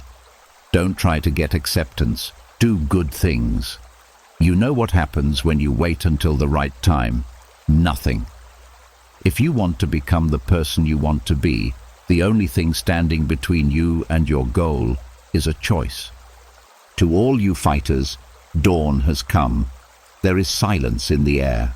The silence is broken by your alarm. And right now, before your mind is full of thoughts and the world makes demands on you, you are full of promise. Today is yours, or you can let it happen to you. Marcus Aurelius knew a lot about this fight. Leader of Rome, soldier, and thinker. He had to deal with grief just like you do. He wrote these things in his own notebook. If you can't get out of bed in the morning, tell yourself, I have to go to work like a person. Not as a slave to ease, not as a victim of fate, but as a person who picks strength over weakness and discipline over drift. Listen up. Your mind will either help you or hurt you. And you make that choice in the 30 minutes after you wake up. A lot of people give up their power before breakfast. They pick up their phone, scroll through it, and let stress, comparison, and confusion fill their minds. When they wake up, the day has already taken over their lives. Not you, though. Not right now. Not any longer. Stoicism is a way of life that sticks to one simple truth. You can't change the world, but you can change how you react to it. You can start mastering when you open your eyes. It starts when you decide that you won't waste this morning, this one and only morning, on autopilot. Seneca told us, we suffer more in our minds than in real life. Stop being in pain. Stop picturing the worst that could happen. Stop thinking about failing over and over again. Take charge of your morning instead. Every sunrise is a fresh start, a second chance, or a gift from the world. You are good enough as it is. You don't have to know everything about your life. You only need to win for the next hour. Because getting through the morning is the first step to moving forward. And speed is everything. That's what makes people who change different from those who just talk about it. We're going to talk about 10 Stoic habits that will change the way you start your day right now. It's not theory or philosophy just to sound smart. You can use real tools every morning to get your mind in check, get your energy back, and take charge of your day. Don't think of these as encouraging band-aids. These rules have been used by ancient warriors, emperors, and thinkers to stay alive in chaos and live legendary lives. Number 1. Today is yours. Make it count. Every morning, you're handed 24 brand new hours. No one can take them from you. No one can spend them for you. They're yours. But here's the catch. They disappear whether you use them or not. The Stoics called this memento mori, the remembrance of death, not to make you sad, but to wake you up. Seneca wrote, "It is not that we have a short time to live, but that we waste a lot of it." Think about that. We act like we have forever, but we don't. And the mornings we throw away, we never get them back. When you wake up, your first thought matters. Most people wake up thinking about what they didn't finish yesterday or what might go wrong today. That's a losing game. Instead, start with a simple declaration. Today is mine. I own it. I will not drift through it. This isn't arrogance. It's ownership. It's refusing to be a passenger in your own life. The moment you take responsibility for your day, you take back your power. The Stoics believed that each day was a microcosm of an entire life. How you live today is how you live your life. If you waste today, you're practicing wasting your life. If you honor today, you're practicing a life of meaning. So when your alarm goes off, don't hit snooze. Don't check your phone. Don't scroll. Sit up. Take a breath. And remind yourself this day will never come again. It's not a rehearsal. It's the real thing. Epictetus said, "Freedom is the only worthy goal in life. It is won by disregarding things that lie beyond our control and what's beyond your control. Yesterday, tomorrow, other people's opinions. What is in your control right now, this moment, this choice? You can't control if it rains today, but you can control whether you complain about it or grab an umbrella. You can't control if someone is rude to you, but you can control whether you let it ruin your peace. Making today count doesn't mean you have to conquer the world. It means you show up with intention. It means you move through your day with awareness, not autopilot. It means you ask yourself, am I using my time, or is my time using me? When you start treating each day like the gift it is, everything shifts. You stop procrastinating. You stop waiting for the perfect moment. You stop living in your head and start living in your life. Today is yours. Don't waste it. Don't save it. Live it. Drop your declaration below. Comment, I own my day. Number 2, your thoughts shape your day. Marcus Aurelius once said, "The happiness of your life depends upon the quality of your thoughts, not your circumstances, not your bank account, not the weather or the traffic or what someone said to you. Your thoughts and the battle for your day is won or lost in your mind before you ever step out of bed." If you wake up thinking, "I don't want to do this," then you won't. If you wake up thinking, "I can't handle this," then you probably won't.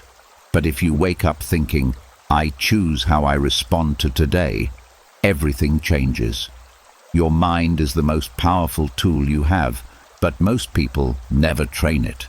They let thoughts run wild like untamed horses, pulling them in every direction. The Stoics understood that discipline begins with awareness. You have to catch your thoughts before they catch you.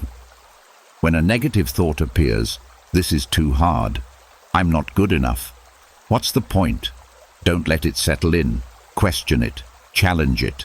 Ask yourself, is this thought helping me or hurting me?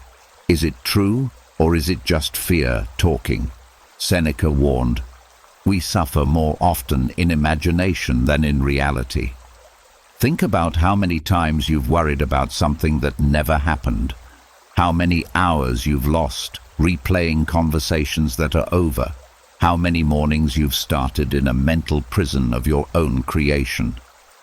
The Stoics practiced something called premeditatio malorum, imagining the worst, so you're prepared, not paralyzed. But they didn't dwell there. They used it to build resilience. Then they moved forward with clarity. Every morning you get to choose the lens you look through. You can focus on what's wrong, or you can focus on what's possible. You can replay yesterday's mistakes, or you can learn from them and let them go. This isn't toxic positivity. This is intentional thinking. It's refusing to let your mind bully you into a bad day before it even starts. When you wake up, take 60 seconds, just 60, and set your mental direction. Say to yourself, "I will not be ruled by fear today. I will not be reactive. I will be thoughtful. I will be strong." The quality of your thoughts determines the quality of your actions, and the quality of your actions determines the quality of your life. It's that simple. If you think small, you'll act small. If you think defeated, you'll act defeated. But if you think with purpose, with courage, with discipline, you'll act that way too. Your thoughts are not random. They're seeds. And every morning you're planting a garden. Plant wisely. Let me see your commitment. Write in the comments, "I choose my thoughts." Number 3, leave yesterday behind. One of the most powerful lessons from Stoicism is this: you cannot change the past. Not 1 second of it, not one word, not one mistake. And yet so many of us carry yesterday into today like a heavy backpack we refuse to put down. We wake up thinking about what we should have said, what we should have done, who we should have been, and while we're stuck in yesterday, today slips away. Marcus Aurelius wrote, "Confine yourself to the present, not because the past doesn't matter, but because clinging to it steals your power. Every morning is a reset button. It's a chance to start fresh, to let go of what didn't work, and to step forward without the weight of regret. This doesn't mean you ignore your mistakes. The Stoics were big on reflection. They believed in reviewing your day, learning from it, and improving. But there's a difference between learning and dwelling. Learning says, I see what I did wrong, and I'll do better. Dwelling says, I can't believe I did that. I'm terrible. I'll never change. One moves you forward, the other keeps you stuck. Epictetus taught that we disturb ourselves by our own judgments. It's not the past that's hurting you, it's the story you're telling yourself about the past. Maybe you failed at something. Maybe you hurt someone. Maybe you missed an opportunity. Okay, that happened. But who says it has to define you? Who says you can't wake up today and be different? The Stoics believed in the power of now. They believed that every moment is a chance to practice virtue, to act with wisdom, to begin again. Letting go of yesterday isn't about pretending it didn't happen. It's about refusing to let it control you. It's about recognizing that you are not your worst moment. You are not your biggest mistake. You are someone who is capable of growth, of change, of showing up better today than you did yesterday. And that starts with a simple choice: to leave what's behind you where it belongs, behind you. When you wake up tomorrow, ask yourself, am I carrying something I don't need to carry? If the answer is yes, set it down. Forgive yourself. Forgive others. Not because they deserve it, but because you deserve peace. You deserve to move through your day without dragging chains. The past is over. Today is here, and you get to decide what you bring into it. Show me you're ready to move forward. Type, I release what I cannot change. Number 4, control your mind first. There's a reason the Stoics spent so much time talking about the mind, because everything starts there. Your emotions, your actions, your results, your entire life. It all flows from what's happening between your ears. Epictetus said it plainly. You have power over your mind, not outside events. Realize this, and you will find strength. Most people spend their mornings reacting. They wake up, check their phone, and immediately give their mental energy away. A notification, a message, a headline, and just like that, they're no longer in control. Their mind is being pulled in 10 directions before they even get out of bed. Controlling your mind doesn't mean forcing yourself to think a certain way. It means being intentional about where you place your attention. It means not letting every passing thought dictate your mood. The Stoics practiced what they called the discipline of assent, choosing which thoughts to accept and which to dismiss. Not every thought that enters your mind deserves your energy. Some thoughts are just noise, some are old patterns trying to repeat themselves, and you have the power to say, no, I'm not going there today. When you wake up, your mind is at its most vulnerable. It's still half asleep, still processing dreams, still fuzzy. And that's exactly when fear, doubt, and anxiety try to sneak in. They know you're not fully alert yet, so they whisper things like, you're not ready, or this is going to be hard, or why even try? And if you're not careful, you'll believe them. But here's the truth. Those thoughts are not you. They're just mental static, and you don't have to obey them. The Stoics believed in morning rituals, not because they were superstitious, but because they knew the mind needs structure. Before you do anything else, take control. Sit quietly for a moment. Breathe. Ground yourself. Remind yourself of what matters. Remind yourself of who you want to be. This isn't meditation for the sake of being calm. This is preparation. This is you taking the reins before the day tries to throw you off course. Marcus Aurelius would wake up and tell himself, "Today I will meet people who are meddling, ungrateful, arrogant." He wasn't being negative. He was preparing his mind so nothing could catch him off guard. When you control your mind first, everything else becomes easier. You don't overreact. You don't spiral. You don't let one bad moment ruin the next 10.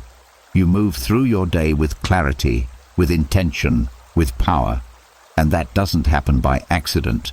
It happens because you decided first thing in the morning that your mind belongs to you, and no one and nothing else gets to take it from you.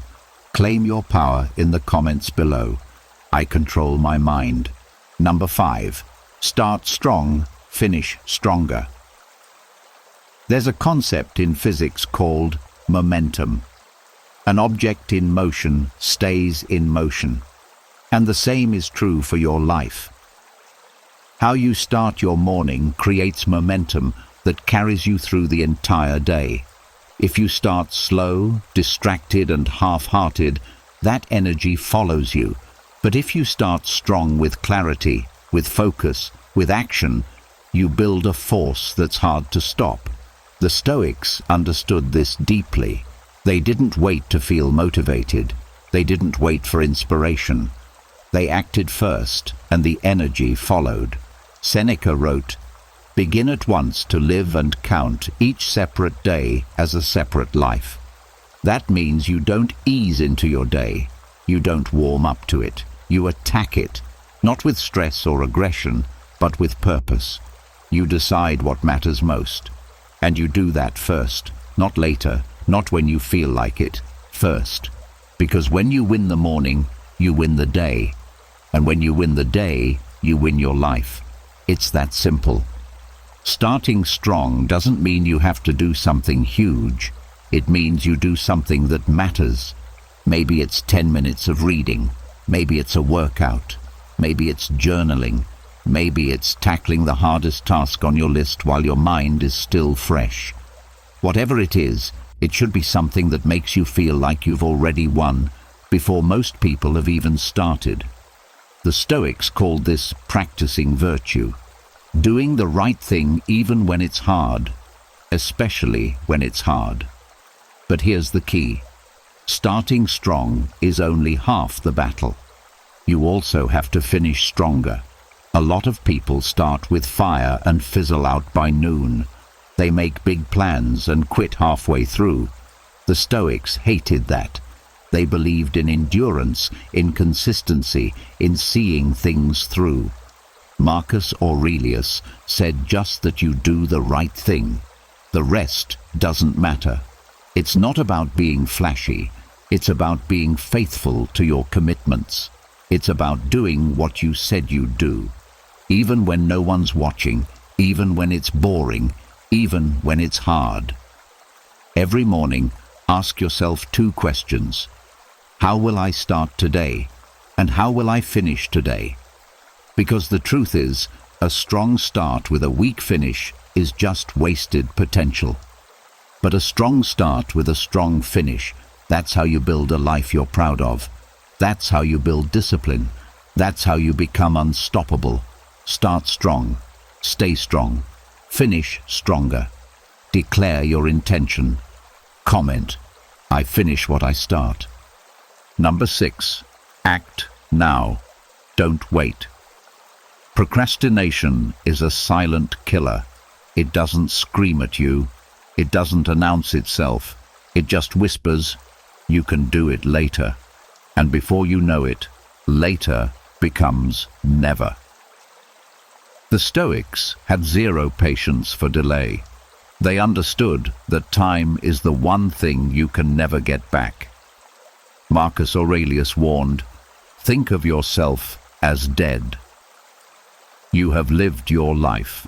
Now take what's left and live it properly. That's not morbid. That's urgency. That's a wake-up call. Because every moment you spend waiting is a moment you'll never see again. Most people wait for the perfect conditions. They wait to feel ready. They wait for more time, more money, more confidence. But here's the truth. Perfect never comes. And while you're waiting, life is passing you by. Seneca said, "While we wait for life, life passes." You don't need to be ready. You don't need to have it all figured out. You just need to start right now, this morning, with whatever you have. The Stoics didn't believe in grand gestures. They believed in small, consistent actions. They believed in doing what you can with what you have where you are. Action is the antidote to anxiety. When you're stuck in your head, overthinking, worrying, imagining worst-case scenarios, action cuts through all of it. It doesn't matter if the action is perfect. It just matters that you move, because movement creates clarity. Movement creates momentum, and momentum creates results. The longer you wait, the harder it gets. The more you think about doing something, the more reasons you find not to do it. But when you act immediately, you don't give fear a chance to talk you out of it. Epictetus taught, "No great thing is created suddenly." But here's the thing. Great things are created through immediate, repeated action. Not tomorrow, not next week, now. Every morning is an opportunity to practice immediacy, to stop negotiating with yourself, to stop making excuses, to stop saying, "I'll do it later," and just do it now. It doesn't have to be big. Make your bed, take a cold shower, write one sentence, do 10 push-ups, just act. Because action builds trust with yourself. And when you trust yourself to follow through, you become unstoppable. Waiting feels safe, but it's a trap. It's the illusion of control. You think you're being careful, being smart, being strategic, but really you're just scared. And that's okay. Fear is human, but you don't have to obey it. The Stoics taught that courage isn't the absence of fear, it's action in the presence of fear. So feel the fear, acknowledge it, and then do the thing anyway. Act now, not because you feel like it, but because you're someone who acts, because you're someone who doesn't wait for permission from life. You take it. Prove you're done waiting. Type below, "I act without delay." Number 7. Focus gives you energy. Here's something most people get backwards. They think they need energy to focus. But the truth is, focus creates energy. When your mind is scattered, when you're trying to do 10 things at once, when you're jumping from task to task, you feel drained, exhausted, overwhelmed. But when you focus on one thing, when you pour your full attention into a single task, something shifts. You feel alive, you feel powerful, you feel capable. The Stoics called this single-mindedness. They believed that the fragmented mind is the suffering mind.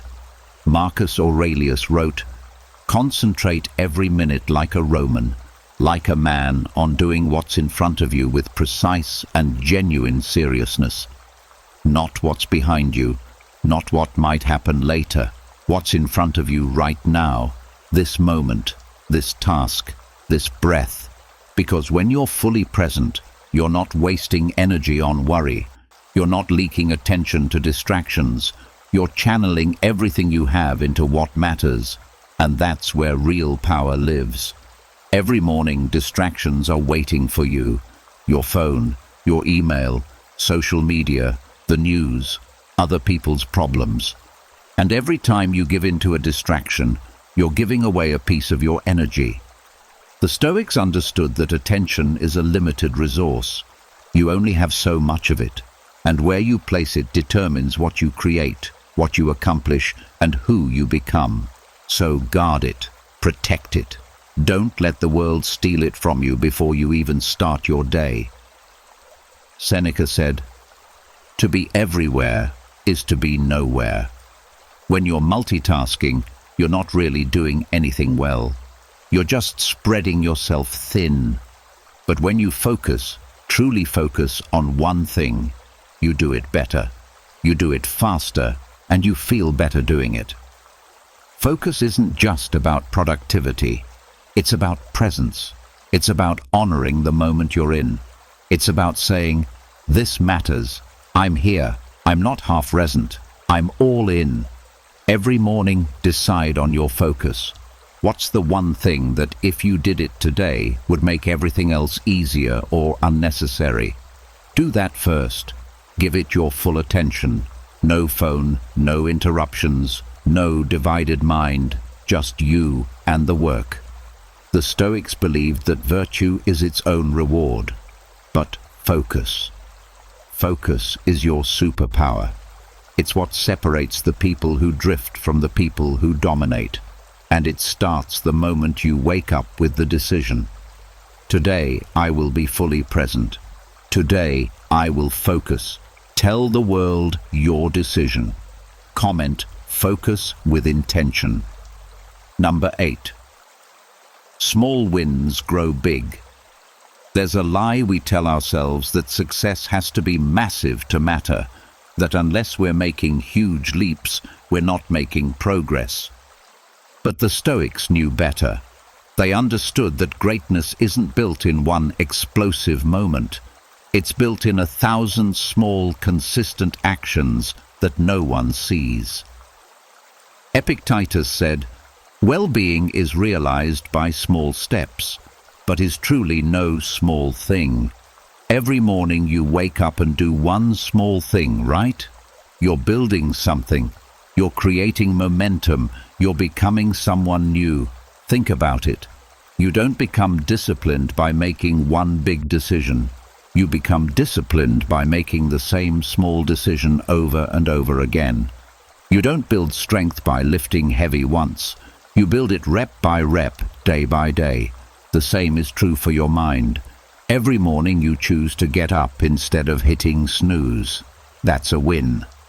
Every morning you choose to start your day with intention instead of scrolling. That's a win. And those wins, they stack. They compound. They turn into something powerful. Marcus Aurelius wrote in his private journal, "You have power over your mind, not outside events. Realize this, and you will find strength." He wasn't writing that for the world. He was reminding himself every single day he woke up as the most powerful man in Rome. And yet, he still had to practice the basics. He still had to remind himself to stay focused, to stay humble, to stay disciplined, because he knew that small daily practices are what keep you grounded. They're what keep you sane. They're what keep you strong. Small wins give you proof that you're capable, proof that you can follow through, proof that you're not just someone who talks about change, you're someone who creates it. And that proof builds confidence, not loud, arrogant confidence, quiet, unshakable confidence, the kind that doesn't need to announce itself, the kind that just knows. Every morning is a chance to collect another win, to prove to yourself once again that you're the kind of person who shows up, who keeps promises, who doesn't quit. Don't underestimate the small things. Making your bed, drinking water, taking 5 minutes to breathe, writing down one goal. These aren't trivial. They're the foundation. They're the building blocks. And over time, those blocks create something magnificent. The Stoics didn't chase glory. They chased excellence in the ordinary. They chased consistency. They chased small daily virtue. And that's what made them great. So start small, win small, and watch how those small wins grow into a life you're proud of. Celebrate your progress. Write small steps. Lead me forward. Number 9. Discipline brings freedom. Most people think discipline is a cage. They think it's about restriction, control, saying no to everything fun. But the Stoics understood something deeper. Discipline is what sets you free. When you're undisciplined, you're a slave to your impulses, a slave to your emotions, a slave to distractions. You wake up and immediately your phone controls you. Your cravings control you. Your mood controls you. You're not free. You're being tossed around by forces you never decided to follow.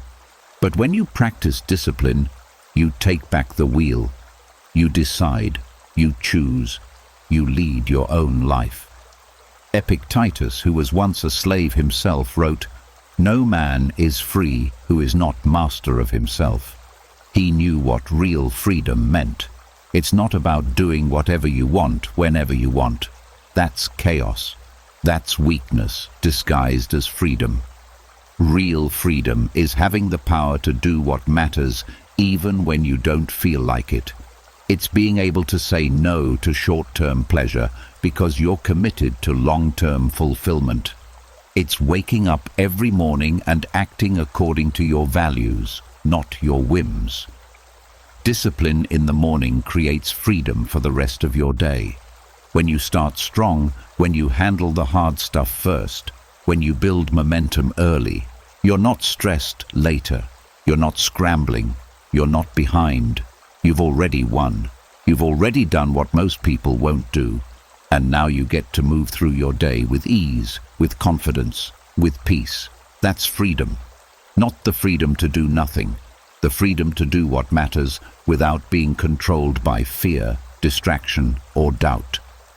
Seneca said, "Most powerful is he who has himself in his own power, and that power isn't found in motivation. Motivation fades. It comes and goes like the weather. Discipline is what stays. Discipline is what shows up when motivation is nowhere to be found. Discipline is the bridge between goals and accomplishment. It's the difference between people who dream and people who do. And every morning is a chance to practice it, to strengthen it, to prove to yourself that you're not controlled by comfort. You're controlled by choice. The irony is this: the more disciplined you are, the freer you feel. Because discipline eliminates the mental clutter. It eliminates the guilt, the regret, the constant, "I should have done that." You know you showed up. You know you did your part. And that gives you peace. That gives you freedom. So don't resist discipline. Embrace it. Build it. Let it shape your mornings. Because discipline isn't the enemy of freedom. It's the path to it. Claim your freedom below. Type "discipline sets me free." Number 10. You decide your day. Here's the ultimate truth the Stoics want you to understand. No one else is coming to save your day. No one else is going to make it meaningful. No one else is going to decide how you feel, how you act, or what you accomplish. That's all on you. Marcus Aurelius wrote, "Very little is needed to make a happy life. It is all within yourself, in your way of thinking, not in your circumstances, not in what happens to you, in how you respond, in what you choose, in how you think." Every single morning you stand at a crossroads. One path leads to reaction, letting the world dictate your energy, your mood, your direction. The other path leads to intention, deciding who you're going to be, regardless of what the world throws at you. The Stoics lived by a simple principle: you control your inner world, and that's enough. You can't control the weather. You can't control traffic. You can't control what other people say or do. But you can control how you meet it all. And that control, that's your power. When you wake up, you're not waking up to a day that's already written. You're waking up to a blank page and you're holding the pen. Yes, there will be challenges. Yes, there will be things you didn't plan for. But none of that decides your day. You do. You decide if you'll be present or distracted. You decide if you'll be grateful or bitter. You decide if you'll move forward or stay stuck. Epictetus said, "It's not what happens to you, but how you react to it that matters, and your reaction. That's your choice always. This isn't about pretending everything is perfect. It's about taking ownership. It's about refusing to be a victim of your own life." The Stoics faced wars, loss, betrayal, illness, all the worst things life could throw at them. And yet they chose to respond with strength, with grace, with wisdom. They didn't ask, "Why is this happening to me?" They asked, "What can I do with this?" And that shift from victim to agent changes everything. It changes how you feel. It changes what you do. It changes who you become. So every morning, remind yourself, I decide. I decide how I start. I decide what I focus on. I decide what I give my energy to. I decide if today will be wasted or if it will be lived. No one can take that from you. Not your boss, not your circumstances, not your past. You are the author of your day. You are the captain of your mind. And when you truly own that, when you stop waiting for life to give you permission and start giving yourself permission, everything changes. You stop drifting. You start directing. And that's when you become truly unstoppable. Own your authority. Comment. I am the author of my day. Something deeper starts to move at night when everything is quiet and your body gives up and rests. This is not the sound of worry or the hum of all the things that are happening during the day. It's the voice of your true self. This voice, which is steady and calm, has been waiting calmly to be heard above all of your noise. Now, in the dark, with your breath as your center, you start over. Listen now. Leave a comment below. I'm okay with what is, if you agree with me. You're not here to have fun or be sidetracked. Remember what's important, what's real, and what you can change. Tonight, we walk with Marcus, Aurelius, Epictetus, and Seneca, but not as followers. We are just traveling with them. What they say isn't an order. It's just a quiet voice telling you something wise. They talk so you can remember what you already know. You were never told it would be easy. Life isn't supposed to be easy.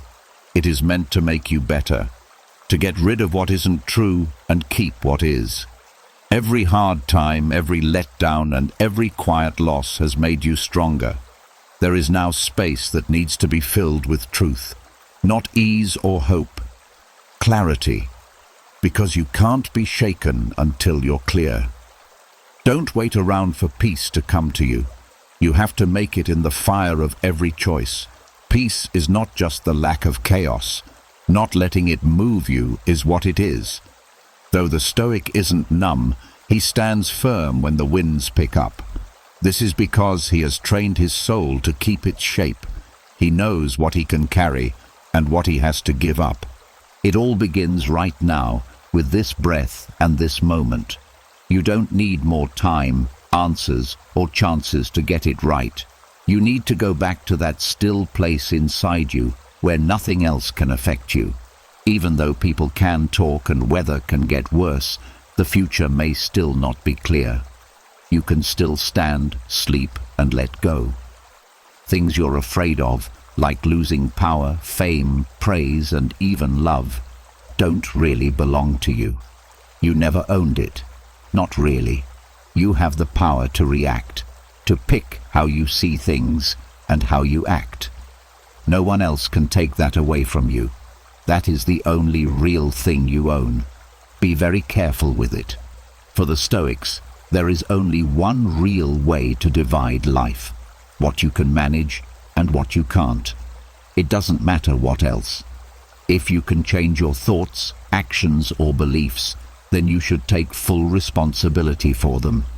Own it all the way. Let go of things you can't change, like other people's views, the past, your health, or the results. Let it go like leaves on a tree in the fall. This isn't being weak. That's strength. The willpower to stop fighting what is. Stop acting like you're a god in a world where things can change at any time. The earth is not above you. You are part of it. You are not entitled to accept, be fair, or feel at ease. You should put in your own work, be honest, and use your own reasonableness. Pain and fear will happen, but neither of them will make you who you are.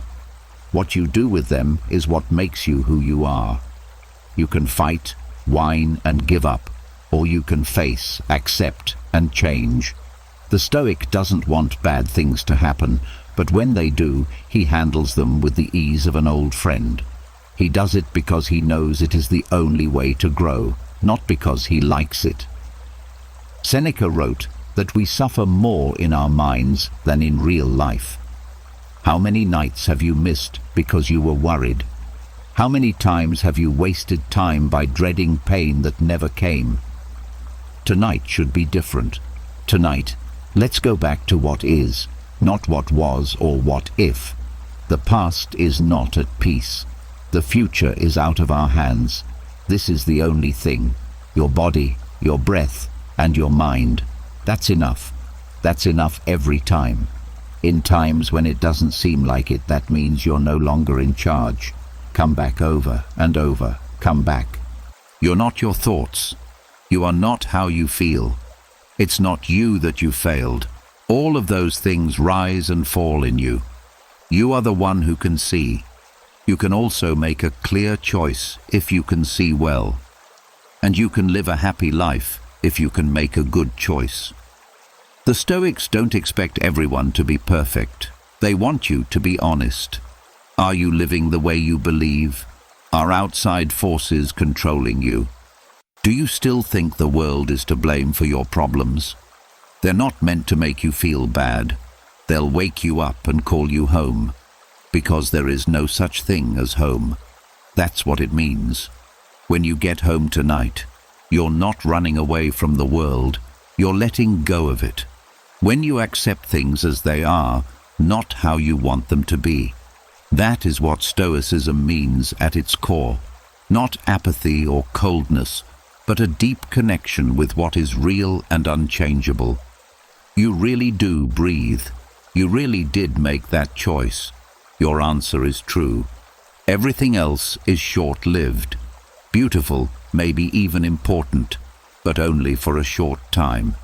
Don't tie your soul to things that move. No matter what the storm is like, hold on to what you know to be true. So go to sleep now, not to run away, but to really rest. Rather than just being ideas, let the lessons become a part of you. You can do something. You're not hurt. You have a mind that can decide how to live. That is a good thing, as if it were a real one. Don't forget this when you wake up. Do not rush back into the noise. Clear your mind at the end of the night and at the start of the day. Ask yourself, what can I change? What do I need to do today to be good? What is Marcus going to do? What would I do if I had guts? You're not judged by what you've done or how many people praise you. You can measure it by clear moments, intentional breaths, and your unwillingness to be anything but aligned. That's what a Stoic looks like. That's what free people do. If you haven't already, close your eyes now. Let the words go away and the quiet come back. Trust that the right words have been placed to be heard. You don't have to hold it. All you have to do is rest in it. Relax, relax, relax, and rest. Not because the day beat you, but because you didn't give up. Sleep not as a way to escape, but to heal. You should sleep because you will start over tomorrow. Not from scratch, but from what you already have. You're not behind schedule. You're not behind. You are right where you need to be to learn. This is the way. Be proud as you walk it. Do your best to walk it. Love the truth as you walk it. Remember that you are free no matter what. Yes, you are still here, living and listening. That's enough by itself. It's easy to forget that just being alive is a miracle in a world that is focused on growth, output, and show. To sit, take a deep breath, and stay with yourself instead of running away from yourself. In a society where people are always distracted, these are brave things to do. You might feel like you're not doing anything, and that the time you're not moving is a waste. But the truth is that you are taking care of the ground where everything else grows. It means to stay, to be present, and not to leave yourself in the middle of noise. Right here is where change starts. There is nothing else you need to do. What this person says goes against almost everything you've been told. From a young age, you were taught that hard work is what makes something valuable, that productivity shows value, and that growth takes constant action. But force rarely brings about the biggest changes in life. You can get them by paying attention, being patient, and being present. A seed doesn't open by itself. It gets softer, gives way, and grows as it does so. Your life is the same. You are a person, not a job that needs to be finished. Doing less, or doing things with choice instead of force, is often the first step toward real change. The most important part of the practice is coming back over and over again. You get lost, forget things, and get sidetracked, impatient, or stuck in old habits. That makes sense. That makes sense. It's not about never leaving that gives you power. It's about always coming back to your breath, to your ideals, and to the simple truths that hold you down. Every return is a choice, a reminder of what you want to be, and a way to make your awareness stronger. Over time, these small returns add up to strength. You don't notice the change at first, but one day you'll realize, I'm not getting lost as often. I come back faster. My center stays in place better. This is how practice works over time. Life will try to persuade you that change is great and that being wise is loud. It will tell exciting stories of people who became famous overnight, woke up suddenly, or made big discoveries that changed their lives. People will tell you that your change isn't real if you can't see it, feel it, or see it right away. But the deeper truths of life move more like water carving stone, slowly and quietly, shaping everything without making a show. Real change often happens in small, everyday times, like when you choose to pause before speaking, take a deep breath when you're stressed, or decide to stick to your values when no one is looking. These times are so quiet that they don't seem important. Still, they are what knowledge is made of. Being wise doesn't make a noise. It's not loud or demanding that you pay attention to it. It gets stronger through practice, silence, and being alone. It grows when you choose to be patient instead of rushing, to think instead of react, and to be present instead of running away. You might not believe it because it is quiet. You might think that nothing is going on. But like a tree that grows deeper roots with each season, your soul is building its base below the surface. Some people might not see it. You might not see it. But the roots are getting bigger. When the rains come, you'll find that you stand taller. Not because you did some amazing thing to change things, but because you stayed, practiced, and came back. Holding on to a simple truth long enough to let it change you looks like this. Truths are like tourists.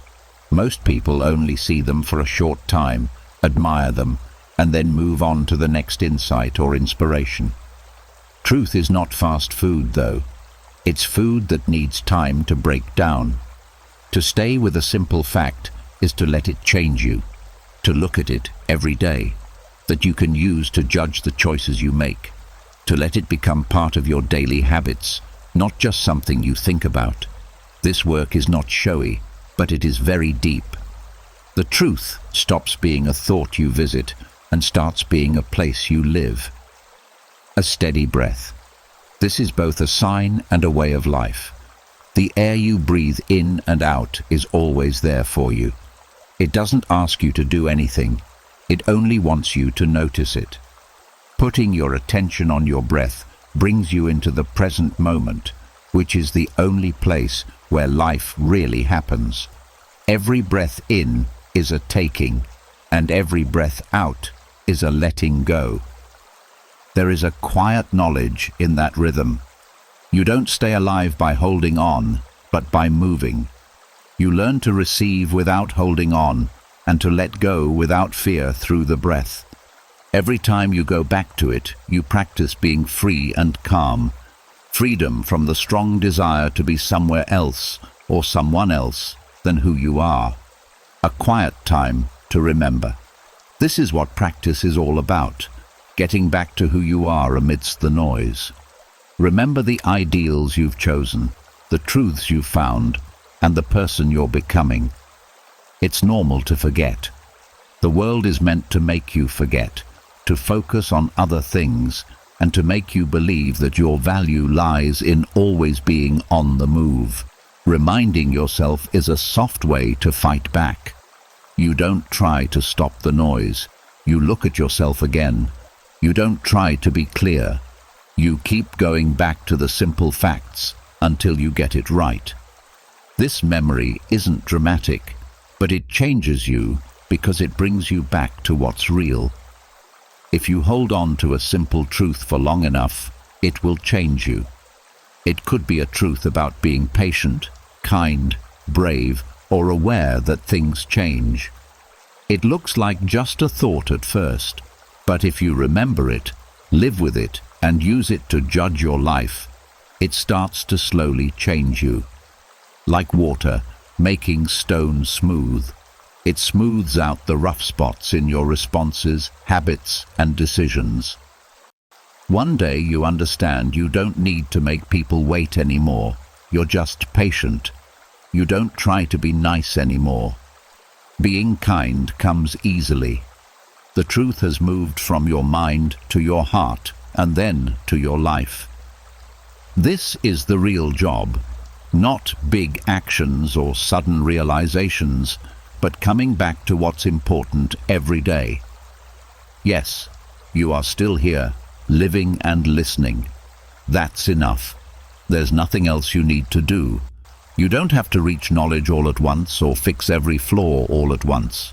Being present, remembering the facts you already know, and taking deep breaths are all things you need to keep coming back to. These small actions add up to a changed life over time. Always remember that life's biggest changes aren't always loud when you're having doubts. They aren't seen very often. They happen when you choose in private, and they come back to you in steady breaths and quiet remembering. This is how character is formed, how knowledge grows, and how freedom spreads. Not very exciting, but it's real, and you have it right now as you breathe.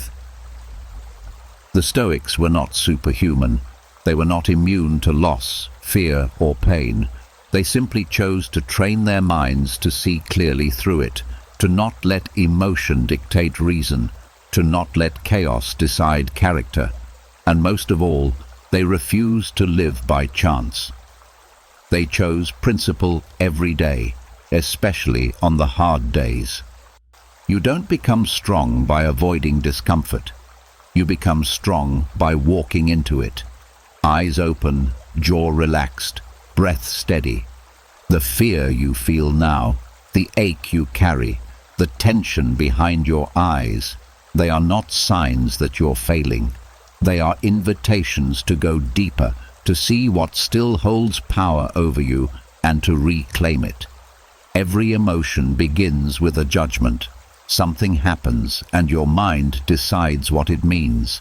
That's where the power lies, not in controlling what happens, but in questioning what you believe about it. Is this bad? Is this unbearable? Or is this just unfamiliar? Just uncomfortable? Just new?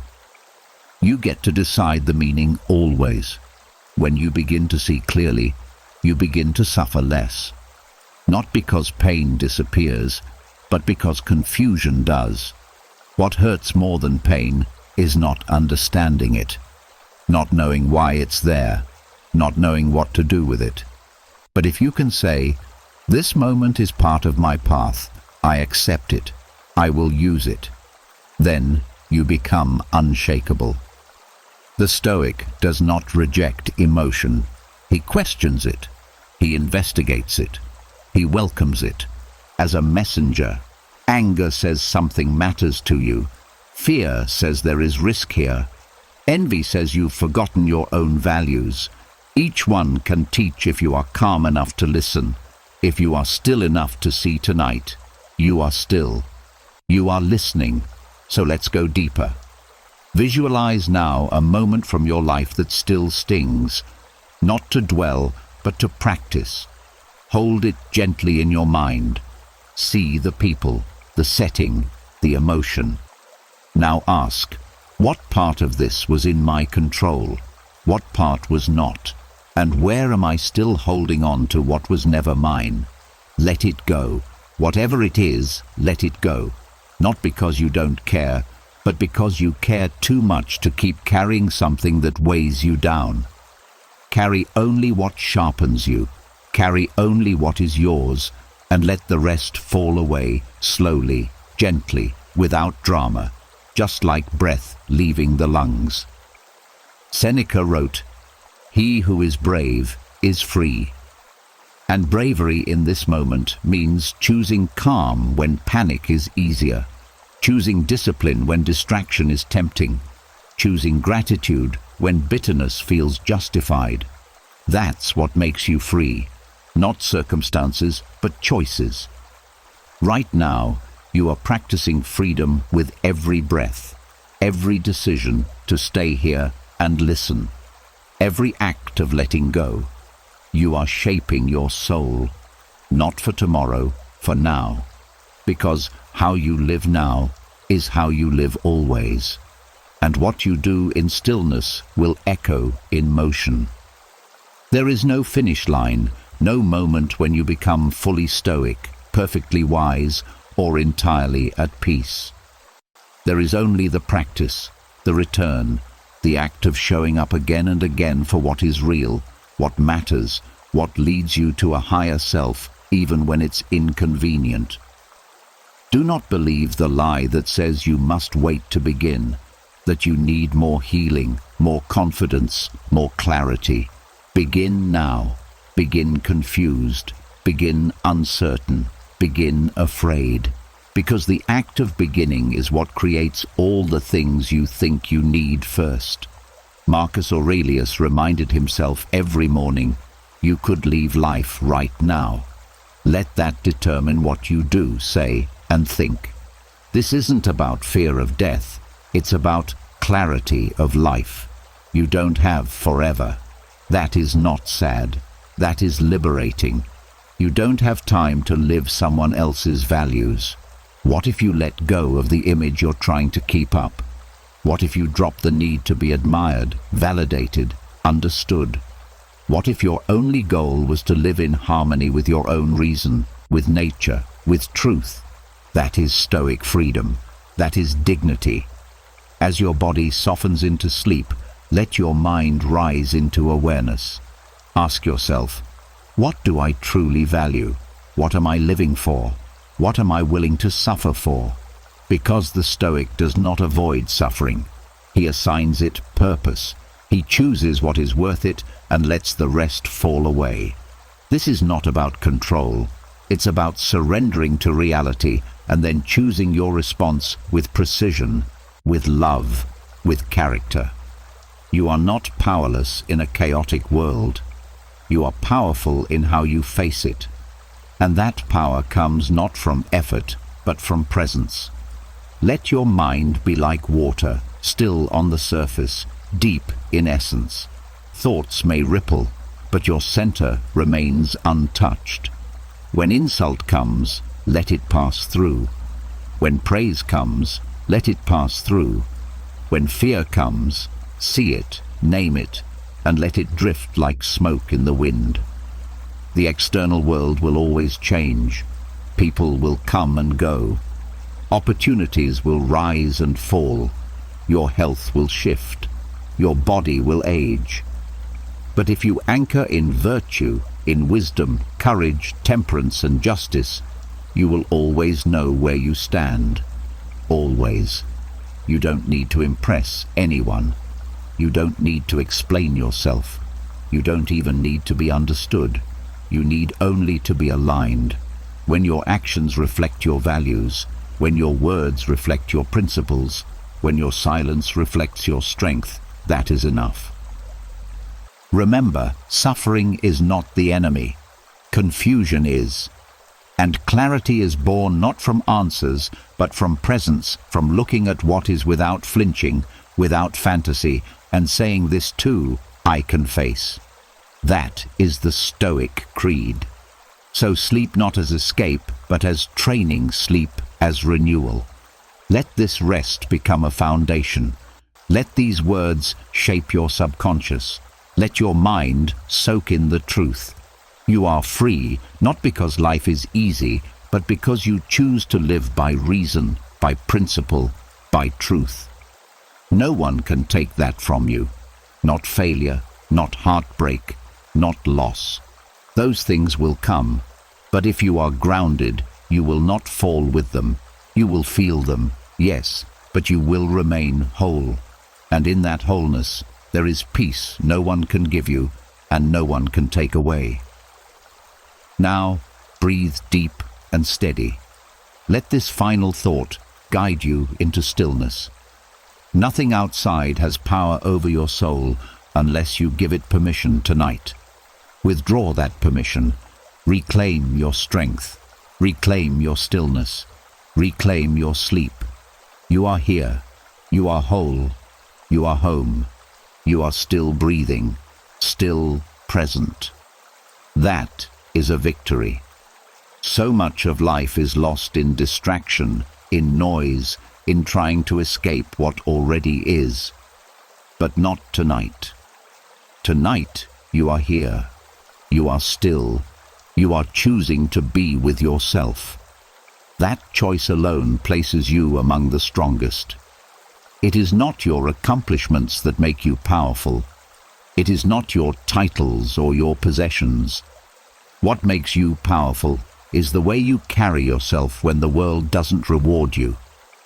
When no one is watching, when all is quiet, and you still choose integrity, peace, and truth, that is real strength. The Stoics knew this, that most people are asleep while awake, but a philosopher is awake even while asleep. Why? Because he has trained his mind to walk beside reason even in dreams, and that is what you are doing now, shaping your inner landscape while the body rests.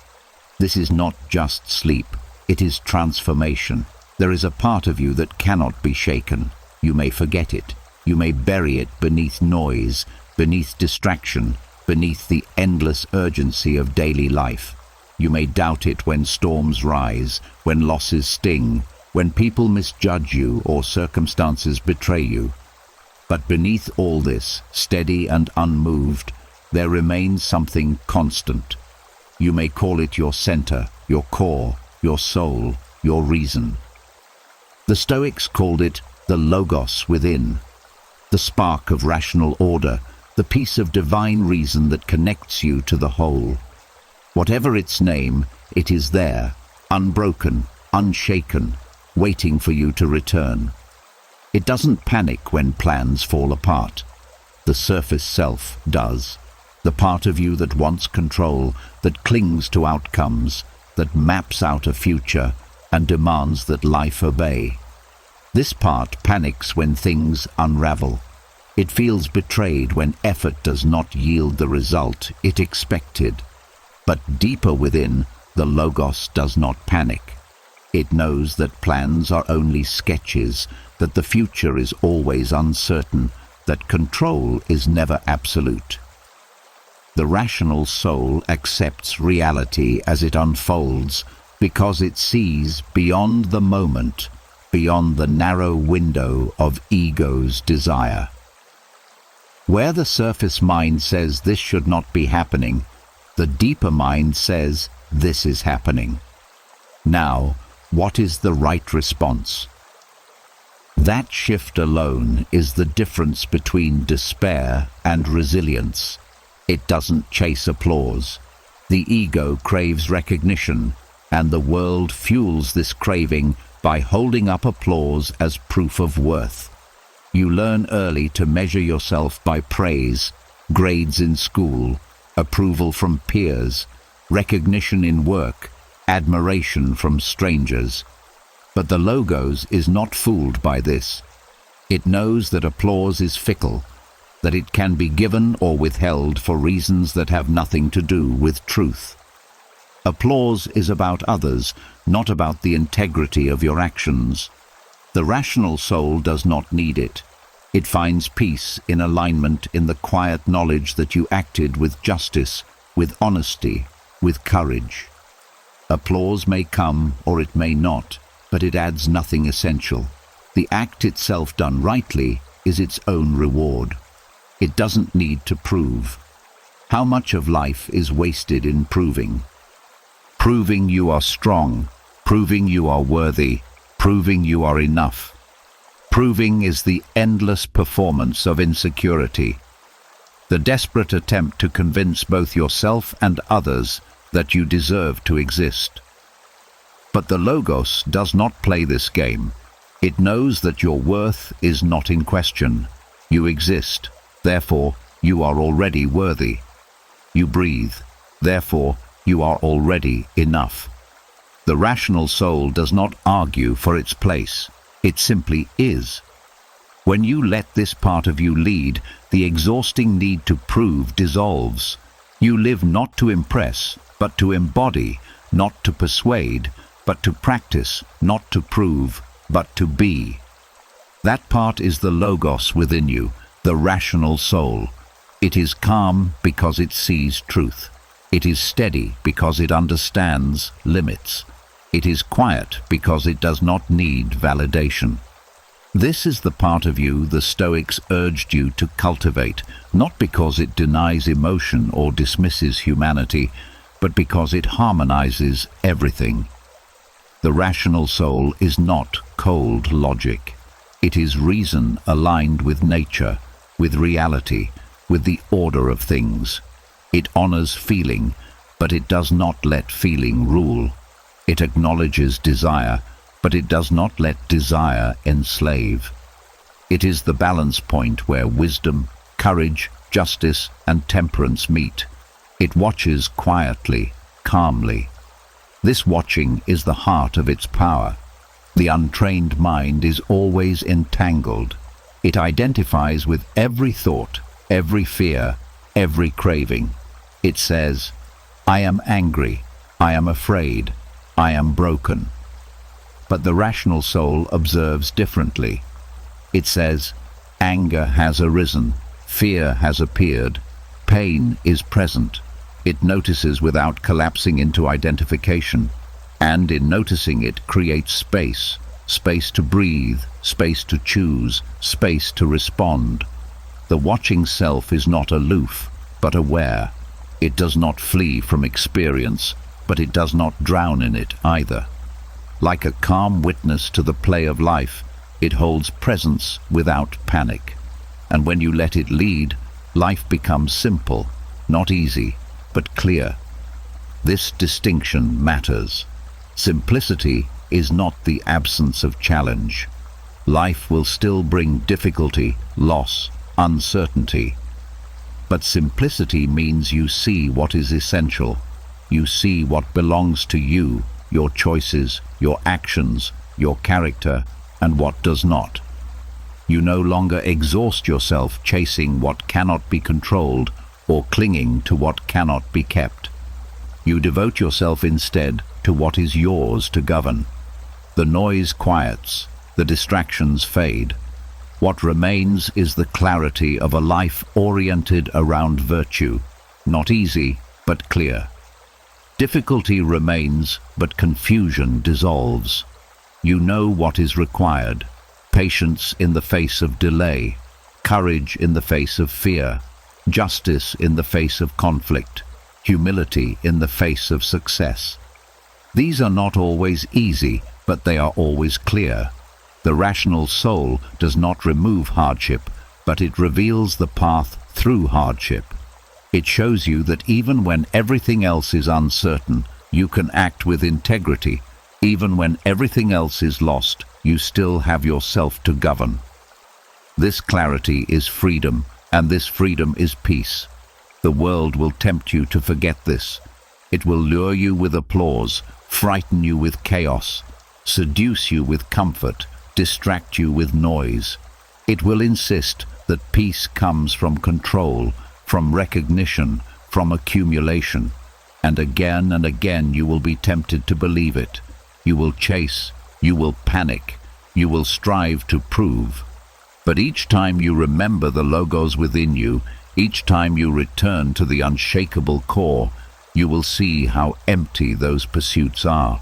You will see that beneath them, steady and waiting, was the clarity you sought all along. And so the practice is simple. Return. Return to the unshakable part of yourself again and again until it becomes the ground you live from, rather than the refuge you visit. Each return strengthens it. Each act of trust, in reason over impulse, in principle over pressure, deepens its hold. Over time, it ceases to feel like something you reach for and becomes something you live from. The logos is not far away. It is already here, already within you, already enough. You are not meant to be unshaken because the world never trembles. You are meant to be unshaken because within you there is a part that cannot be moved. Let that part lead. Life will not be easy, but it will be clear. And clarity, more than comfort, is what allows you to live with strength, with freedom, with peace. You were never meant to control everything. This is a truth that most of us resist because the human mind craves certainty. It wants the world to bend to its plans, people to conform to its expectations, and life to unfold according to its timeline. And when it does not, when circumstances slip from our grasp, when others act in ways we cannot predict, when fortune turns suddenly, we feel betrayed as though life itself has broken a promise. But life never promised control. It promised only existence. To demand control over everything is to demand the impossible, and in doing so, we create our own suffering. You were meant to control yourself. That is enough, more than enough. The Stoics and other sages have taught this across centuries. The only true domain of control is your own mind, your own choices, your own actions. Everything else lies beyond your command. And yet within this narrow domain lies an immense power. For what is a life if not the sum of its choices? What is character if not the cultivation of thought and decision over time? To control yourself is to direct the one thing that shapes everything else, your response. You cannot control the wind, but you can control the set of your sails. You cannot control the storm, but you can control whether you stand firm or collapse. This is not weakness, it is wisdom. It is strength of the most enduring kind. Control your thoughts, for thoughts are the seeds of action, and actions become habits, and habits shape the entire course of your life. An unguarded thought may seem harmless, but repeated often enough, it can distort the way you see the world. Fearful thoughts breed a fearful life. Resentful thoughts breed a bitter life. Grateful thoughts breed a generous life. You cannot stop thoughts from arising, just as you cannot stop the wind from blowing. But you can choose which thoughts you entertain, which you cultivate, which you allow to guide you. This is the first field of control, the soil in which everything else grows. Control your choices. Life presents you with circumstances beyond your command, but within each circumstance is the freedom to choose. The choice may be small, a word spoken with patience instead of anger, an act of honesty instead of deceit, a decision to persist instead of quitting. Or it may be great, a commitment to live by principle even when it costs you, a decision to forgive when vengeance would be easier, a choice to stand firm when fear urges retreat. Each choice is a thread, and together they weave the fabric of your character.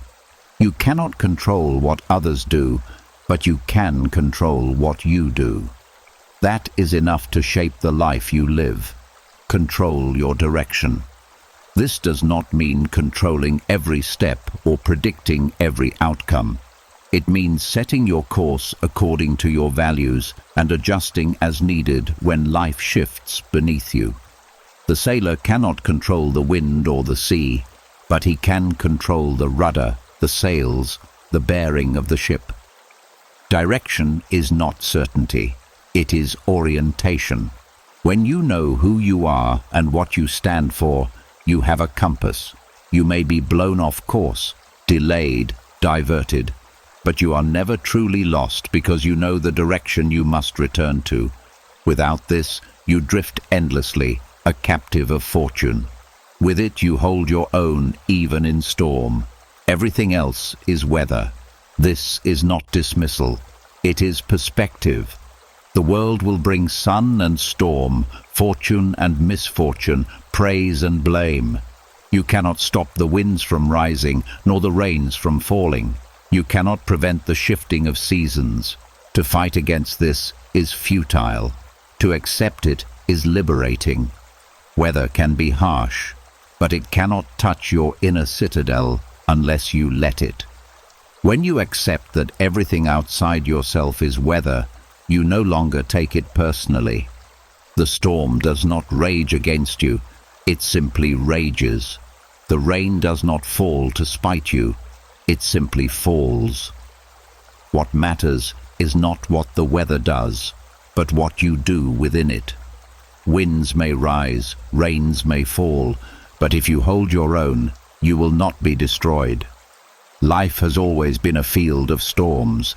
Some storms arrive slowly, gathering at the horizon until their weight can no longer be ignored. Others strike suddenly with the violence of surprise, leaving you breathless in their wake. You cannot predict every storm, nor can you shield yourself from all of them. But storms, however fierce, do not decide your fate. What matters is whether you stand or collapse, whether you hold your ground or abandon yourself. The storm does not define you, your response does. This is resilience. Not the absence of hardship, but the refusal to collapse beneath it. Too often, resilience is misunderstood as invulnerability, as if strength meant never feeling pain, never being touched by grief, never being shaken by loss. But resilience is not about building walls so high that nothing can reach you. It is about allowing life to touch you deeply without being destroyed by it. To be resilient is to remain human, to feel sorrow, to know fear, to taste failure, and yet to rise again, to keep faith with yourself, to continue moving forward. Hardship is not a violation of life. It is part of it. Resilience is what transforms hardship from a sentence into a teacher. To hold your own is to keep your footing when the ground shakes. There will be times when foundations you trusted crack beneath you. Relationships falter, careers collapse, health weakens, dreams unravel. These moments shake not only your circumstances, but also your sense of self. They tempt you to believe that if the ground is gone, you are gone with it. But to hold your own is to discover that beneath every foundation you built, there lies a deeper foundation. Still your character, your reason, your will. This ground is never lost unless you abandon it. Even when all else crumbles, you can stand upon yourself. To hold your own is to keep your compass steady when the skies darken. In the confusion of hardship, it is easy to lose direction, to wander in despair, to follow any light that promises relief. But the compass of your values remains steady and unbroken. Justice, courage, patience, honesty, these remain true no matter the weather. The challenge is not that the compass fails, but that you forget to consult it. To hold your own is to keep your eyes on it even when visibility is low, even when the path ahead is hidden. You may not know how long the storm will last, but you can know the direction you must continue to walk. To hold your own is to keep your dignity when the world tempts you to abandon it. Hardship often comes with pressure. Pressure to compromise your values, to lash out in anger, to surrender to bitterness, to betray yourself in order to gain temporary relief. But dignity is the essence of resilience. To maintain dignity is to refuse to let suffering dictate your character. You may be struck down by events, but you refuse to bow to degradation. Even in weakness, you remain noble. Even in loss, you remain whole. This dignity is not pride, but fidelity. Fidelity to yourself, to truth, to virtue. Resilience is not stubborn denial. It is flexible strength. Denial pretends the storm is not real, that pain is not present, that loss does not hurt. But denial is brittle. It breaks when reality presses too hard. Resilience bends. It acknowledges the storm, feels the pain, admits the loss, but it does not surrender its essence. Just as a tree bends with the wind so that it does not break, so too does a resilient spirit adapt without giving up what is essential. Bending is not weakness but wisdom, for it allows survival without betrayal. The Stoics knew this well. Accept what you cannot change. Act where you can. And in this balance lies strength. You may suffer, but you are not ruined. Suffering is part of being human. To suffer does not mean you have failed, nor does it mean your life has lost meaning. It means you are alive in a world that offers both joy and pain. Suffering is not ruin unless you interpret it as such. Many who have suffered deeply have discovered in that suffering the seeds of wisdom, of compassion, of strength. The question is not whether you will suffer, but whether suffering will deepen you or destroy you. The choice, though difficult, remains yours. You may stumble, but you rise again. No one walks steadily at all times. The path of life is uneven, and your steps will falter. You will make mistakes, lose your temper, fall into despair, forget your values. To stumble is not to fail permanently. It is to reveal the need to rise again. What matters is not how often you stumble, but how faithfully you return to your feet. Each rise strengthens the will. Each return sharpens the character. Each recommitment deepens the habit of resilience. The Stoics never promised that the wise would never fall. They promised only that the wise would not remain fallen. You may lose much, but you do not lose yourself. Fortune may strip away possessions, reputation, relationships, even health, but it cannot touch the inner citadel unless you hand it over. That citadel is your reason, your virtue, your ability to choose your response. Even in prison, Epictetus reminded his students the will remained free. Even on the throne, Marcus Aurelius reminded himself that all else could be taken, but not his integrity. What you truly are cannot be stolen by fate. It can only be abandoned by your own surrender. Hold fast to yourself, and even in loss, you remain whole. Resilience, then, is not an extraordinary feat reserved for heroes. It is the daily practice of remembering what is yours and what is not. It is the quiet courage of rising each time you fall, of returning each time you wander, of standing firm each time the storm threatens to undo you. It is not glamorous. It rarely wins applause, but it builds a life of dignity, a soul that cannot be broken, a peace that does not depend on fortune. So when winds rise and rains fall, when life shakes the ground beneath you and darkens the skies above, remember you are not asked to control the storm. You are asked only to hold your own, to remain steady within yourself, to bend but not break, to suffer but not be ruined, to stumble but rise again, to lose much but never lose yourself. This is resilience. This is strength. This is the quiet victory available to you in every moment.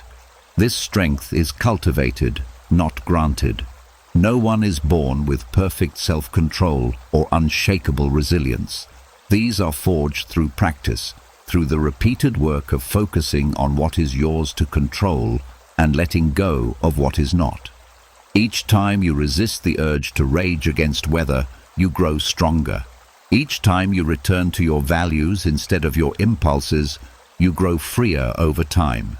This becomes a habit, and the habit becomes a character, and the character becomes your freedom. The storms will still come, but they will no longer undo you, and so the paradox reveals itself. By surrendering the illusion of control over everything, you gain true control over yourself. By ceasing to fight the weather, you conserve your strength for the helm of your own ship. By narrowing the circle of control, you expand the depth of peace. You were never meant to control everything. You were meant to control yourself. That is enough. That is more than enough. For in mastering yourself, you discover that nothing outside you can truly destroy you. And what is holding your own? It is not an act of defiance against the world, nor is it an attempt to isolate yourself from others. It is not arrogance, and it is not indifference. To hold your own is to stand in the ground of your integrity, to claim responsibility for your life as it unfolds one day at a time. It is to refuse to scatter yourself into every demand, every expectation, every passing storm of opinion. It is to wake each morning with clarity and courage, not asking what the world owes you or what others should do for you, but asking instead, what is mine to do today? This question cuts through confusion. It reminds you that while much lies beyond your control, much still lies within it. You cannot dictate the choices of others. You cannot command the winds of fortune. You cannot halt the passing of time. But you can govern yourself. You can direct your will. You can choose how you respond to circumstance. And in choosing, you claim authorship over your life. What is mine to do today does not mean what can I control in the whole universe, but rather what task belongs to me here and now to be carried out with dignity. When you ask this sincerely, you discover that holding your own is not about carrying the world, but about carrying yourself with steadiness through the world. It is choosing what is right over what is easy. The easy path is always tempting. It promises comfort, approval, and the illusion of quick satisfaction. But easy rarely builds strength. Easy rarely nourishes the soul. Easy often leaves you hollow, regretful, dependent on shortcuts that weaken you. To choose what is right requires courage, for right often demands effort, sacrifice, or solitude. It may draw criticism instead of praise. Yet right is the path that aligns with your deepest values, that leaves you able to look at yourself without shame, that builds a life worth living. To hold your own is to measure yourself not against what is convenient, but against what is true. It is speaking less and listening more. The world is loud with voices, each one clamoring to be heard, each one desperate to declare its position, its grievance, its opinion. To add your own voice endlessly to the noise is to dissipate your strength, but to listen, truly listen, is to draw strength inward, to cultivate patience, to learn. When you listen, you discover not only what others mean, but also what lies beneath their words, their fears, their hopes, their wounds. Listening refines judgment. It tempers impulsiveness. It teaches humility. To hold your own is not to dominate every conversation, but to be present within it, steady enough to hear fully before you speak. It is reacting less and reflecting more. Reaction is immediate, automatic, driven by impulse and ego. It feels powerful, but it is often reckless. Reflection requires pause. It requires the discipline to hold back the first flame of emotion and consider what response aligns with wisdom, with justice, with your values. Reflection does not mean inaction. It means deliberate action. The difference between a life of chaos and a life of clarity often lies in this simple practice: the ability to pause, to reflect, and then to act. To hold your own is to be governed not by the noise of the moment, but by the deeper compass of reflection. It is blaming less and becoming more. Blame is easy. It projects responsibility outward, placing the weight of your life on the shoulders of others, on fate, on circumstance. While blame may soothe pride in the short term, it robs you of power in the long term. For as long as you blame, you deny your own capacity to grow, to act, to change. To become more is the opposite of blame. It is to accept responsibility not as a burden, but as freedom. If you are responsible, then you are capable. If you are capable, then you are free to shape your life. Blaming less does not mean ignoring injustice, nor does it mean excusing wrongs. It means refusing to waste your energy in bitterness when that energy could be used to build strength, to refine character, to deepen virtue. Holding your own does not mean standing alone against everyone else. It means standing firmly within yourself so that you can stand honestly among others. A person who does not hold their own becomes swept away by every current, the shifting winds of approval, the rising tides of fear, the undertow of comparison. Such a person never discovers who they are, for they are always borrowed from the opinions and desires of others. To hold your own is to resist this scattering. It is to remain rooted like a tree that bends but does not break, that endures both storm and calm because it is anchored in its own ground. The beauty of holding your own is that it brings both humility and strength. Humility because you accept the limits of your control, asking only what is yours to do and leaving the rest. Strength because what is yours to do, you commit to fully, without excuse, without distraction. This balance allows you to walk through life with quiet confidence. You do not collapse under what is not yours to carry, and you do not neglect what is. You become a person who can be trusted by others, but most importantly, by yourself. This trust in yourself is the foundation of freedom. For what is freedom, if not the ability to live according to your own reason, your own principles, your own chosen path? Freedom is not found in escaping responsibility, but in embracing the right responsibility. Each day that you wake and ask, "What is mine to do today?" you reclaim this freedom. You stop scattering yourself into the demands of the world and focus instead on the task that lies within your reach. That task may be humble, it may be unseen, it may be difficult, but it is yours. And in doing it with integrity, you hold your own. Holding your own does not guarantee ease. It does not remove sorrow, nor does it protect you from disappointment. But it does ensure that whatever happens, you are not lost to yourself. You may lose possessions, positions, even relationships, but you do not lose your center. You remain anchored, clear, steady.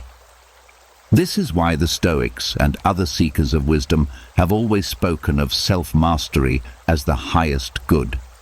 For when you master yourself, not by suppression but by clarity, not by hardness but by alignment, you discover a strength the world cannot take from you. So each day the invitation remains the same. To wake, to breathe, to ask with sincerity, what is mine to do today? And then to do it, not tomorrow. Not when conditions feel easier. Not when others finally understand. Today, this moment. To hold your own is not to wait for permission. It is to live now with the dignity of one who knows that virtue does not depend on applause and that strength does not depend on circumstance. When you don't train your mind, it's like a wild horse that pulls you toward every supposed danger. Just keep an eye on your thinking for a little while to see that this is true. They run quickly toward fear, then anger, then desire, and finally sorrow. A mind that isn't taught doesn't stop to think about whether what it sees is real. It just responds. It sees danger everywhere, like an animal that has been frightened. Threats appear out of nowhere. Small problems become giants, and you are carried away before you can set your feet on the ground.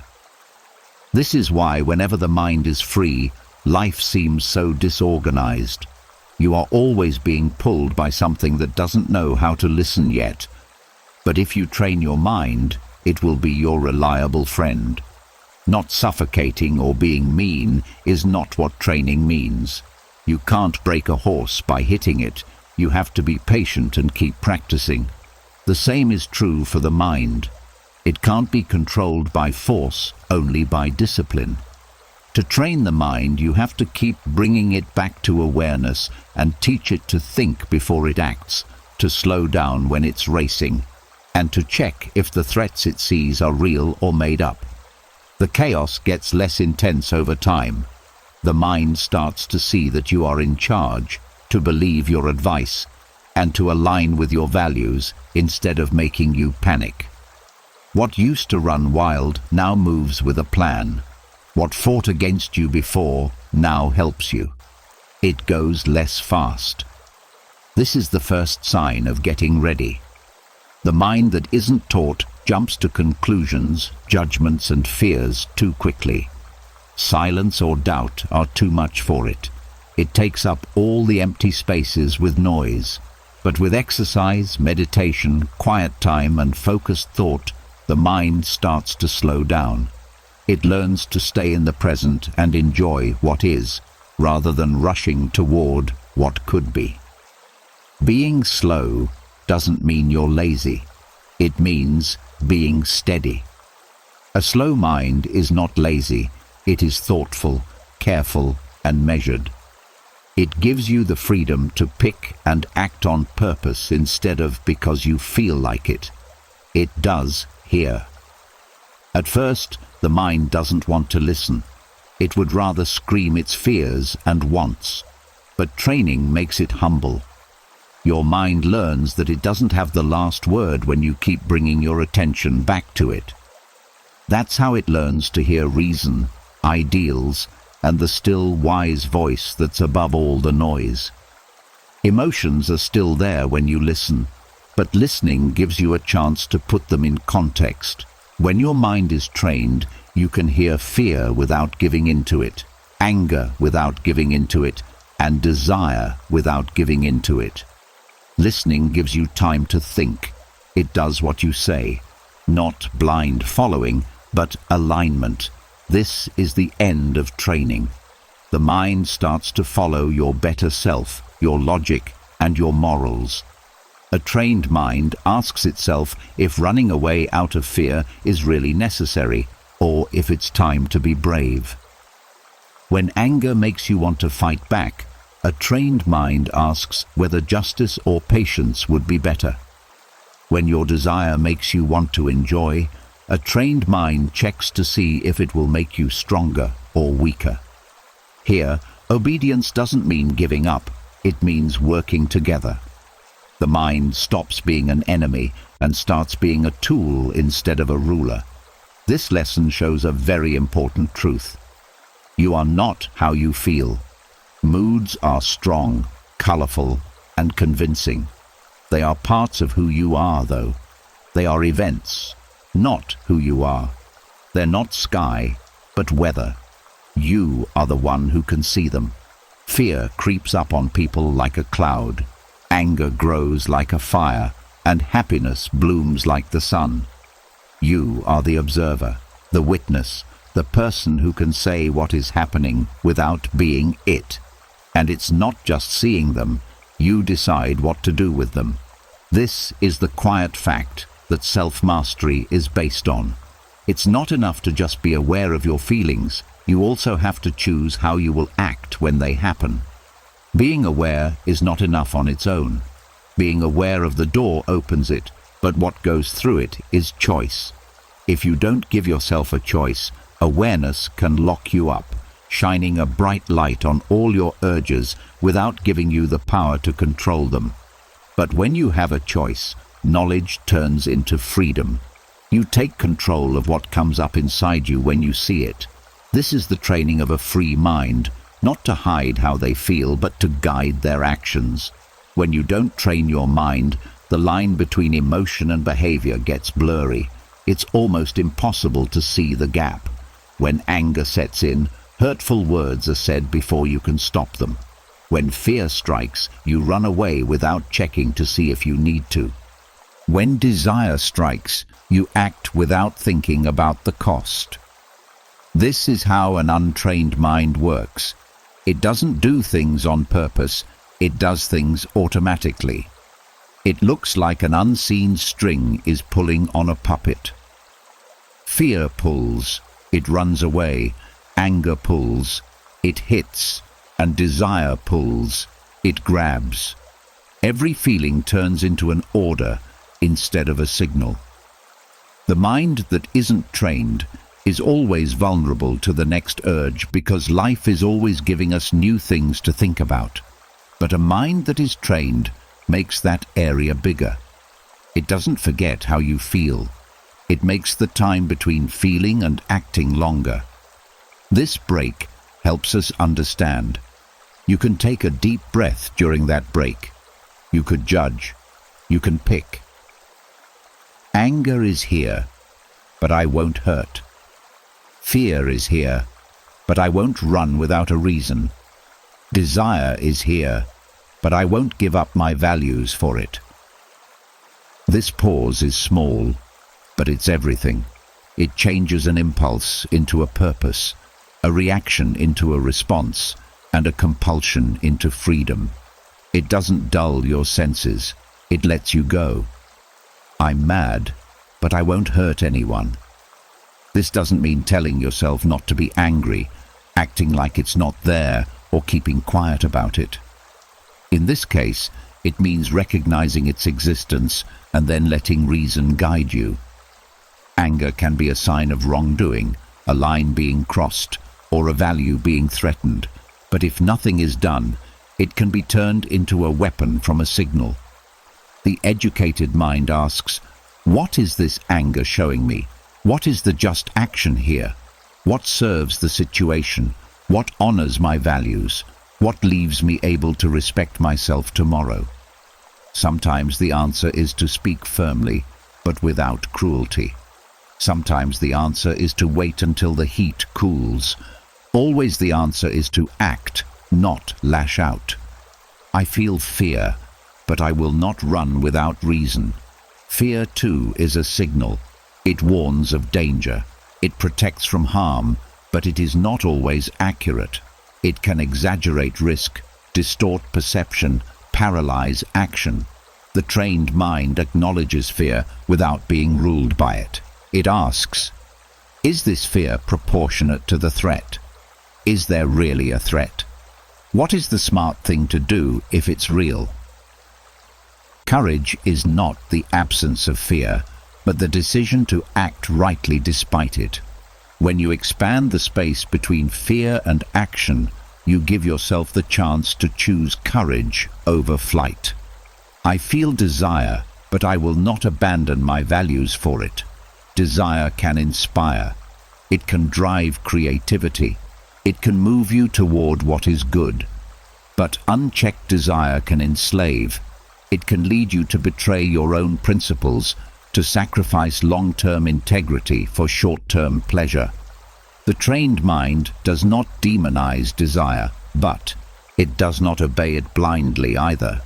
It considers, does this desire align with my values? Does it strengthen or weaken me?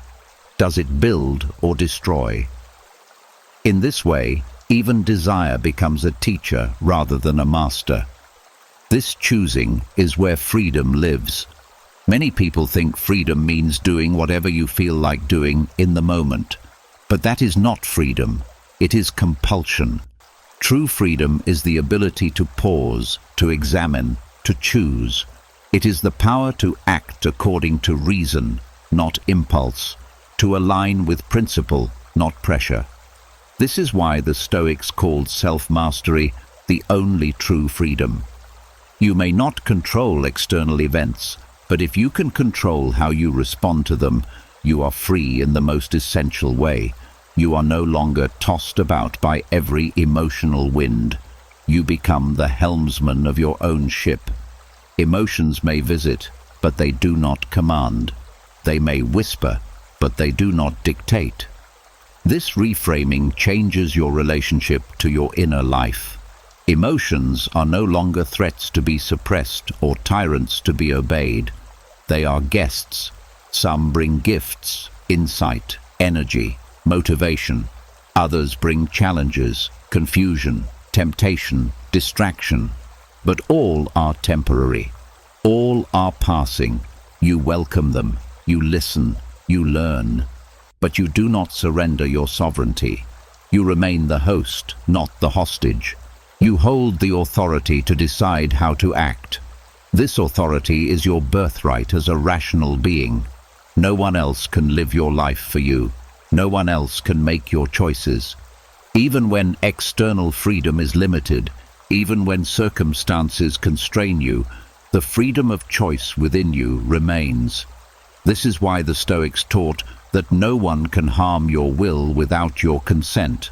They can harm your body, your reputation, your fortune, but not your power to choose your own response. This authority cannot be stolen. It can only be abandoned. To live this way is to practice a quiet form of heroism. It does not win applause because it is invisible. No one sees the moment you pause instead of reacting. No one notices the temptation you decline, the fear you face, the desire you master. But each of these small acts strengthens your character, builds your freedom, and shapes your life. Over time, they accumulate into a dignity that cannot be faked. You become someone who can be trusted by others, but most importantly, by yourself. This practice will not make you flawless. You will still feel anger, fear, desire. You will still act impulsively at times, but each time you remember, each time you return, each time you pause and choose instead of react, you grow. You lengthen the space between stimulus and response. You strengthen the habit of sovereignty. You build the muscle of freedom. This is the slow work of transformation, the quiet work of becoming your own master. And in this mastery lies peace. Not because life stops challenging you, but because you no longer add unnecessary suffering to its challenges. Not because emotions disappear, but because you no longer mistake them for commands. You discover that freedom was never the absence of feeling, but the presence of choice. You discover that strength was never the suppression of emotion, but the wise guidance of it. You discover that dignity was never about perfection, but about persistence, the willingness to choose again and again until virtue becomes your nature. So when anger arises, when fear appears, when desire beckons, remember you are not their servant. You are their steward. You may listen, but you decide. You may feel, but you choose. This choosing is where freedom lives. And freedom, once cultivated, is a strength no storm can take from you. And finally, you are the one who lets them pass. This is perhaps the most liberating truth. Emotions, no matter how overwhelming, are temporary. They surge, they peak, they fade. The storm that feels unbearable in one moment will eventually exhaust itself. To believe otherwise is to cling, to identify, to become entangled. But when you see clearly that emotions are transient, you no longer fear them. You can allow them to move through you without resistance, knowing they will not stay. The trained mind does not suppress emotion, but allows it to pass like weather through the sky of awareness. This does not mean that emotions are enemies. They are part of your humanity, part of the richness of being alive. Fear protects, anger defends, desire inspires. But when they rule unchecked, they distort and destroy.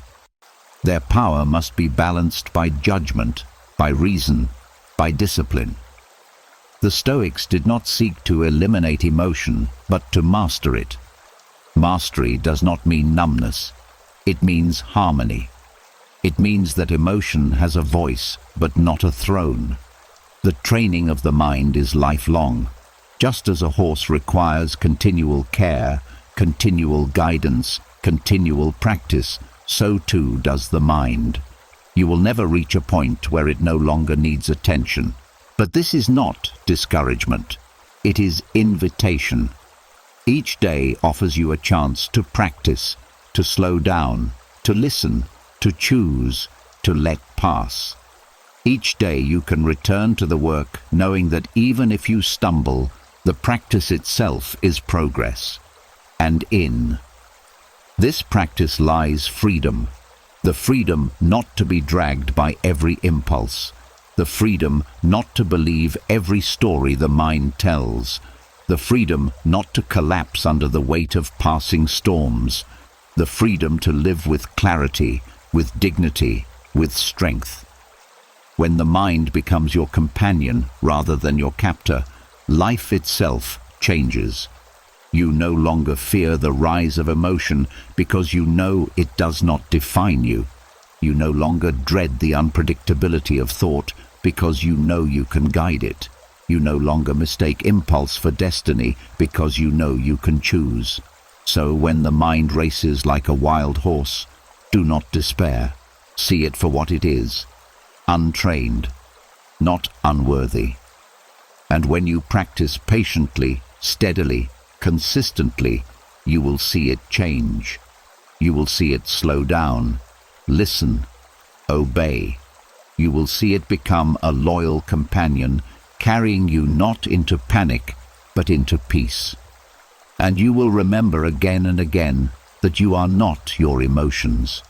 You are the one who sees, who chooses, who lets them pass. That is your strength. That is your freedom. Seneca said, "We suffer not from the events in our lives, but from our judgment about them." These words cut to the core of human experience because they reveal that most of our torment is not imposed by fate, but created in the mind.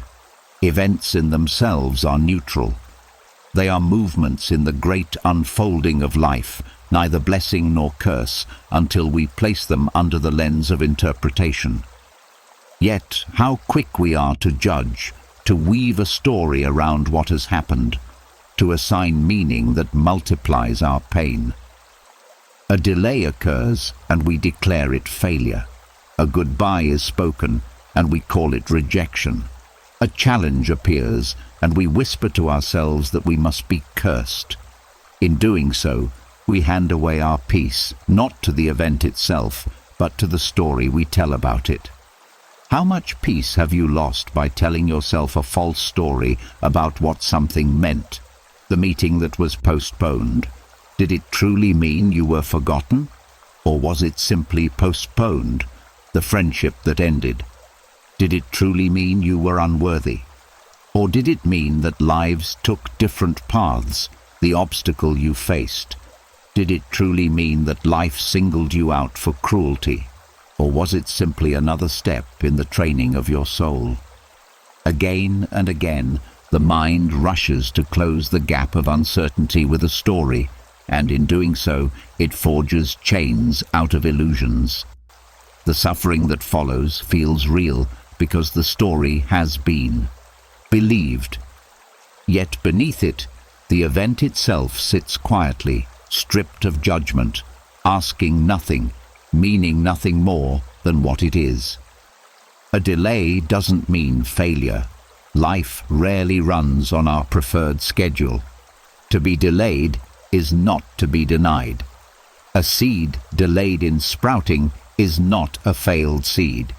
It is simply operating on its own timetable. When you declare delay to be failure, you poison your own patience and smother your own hope.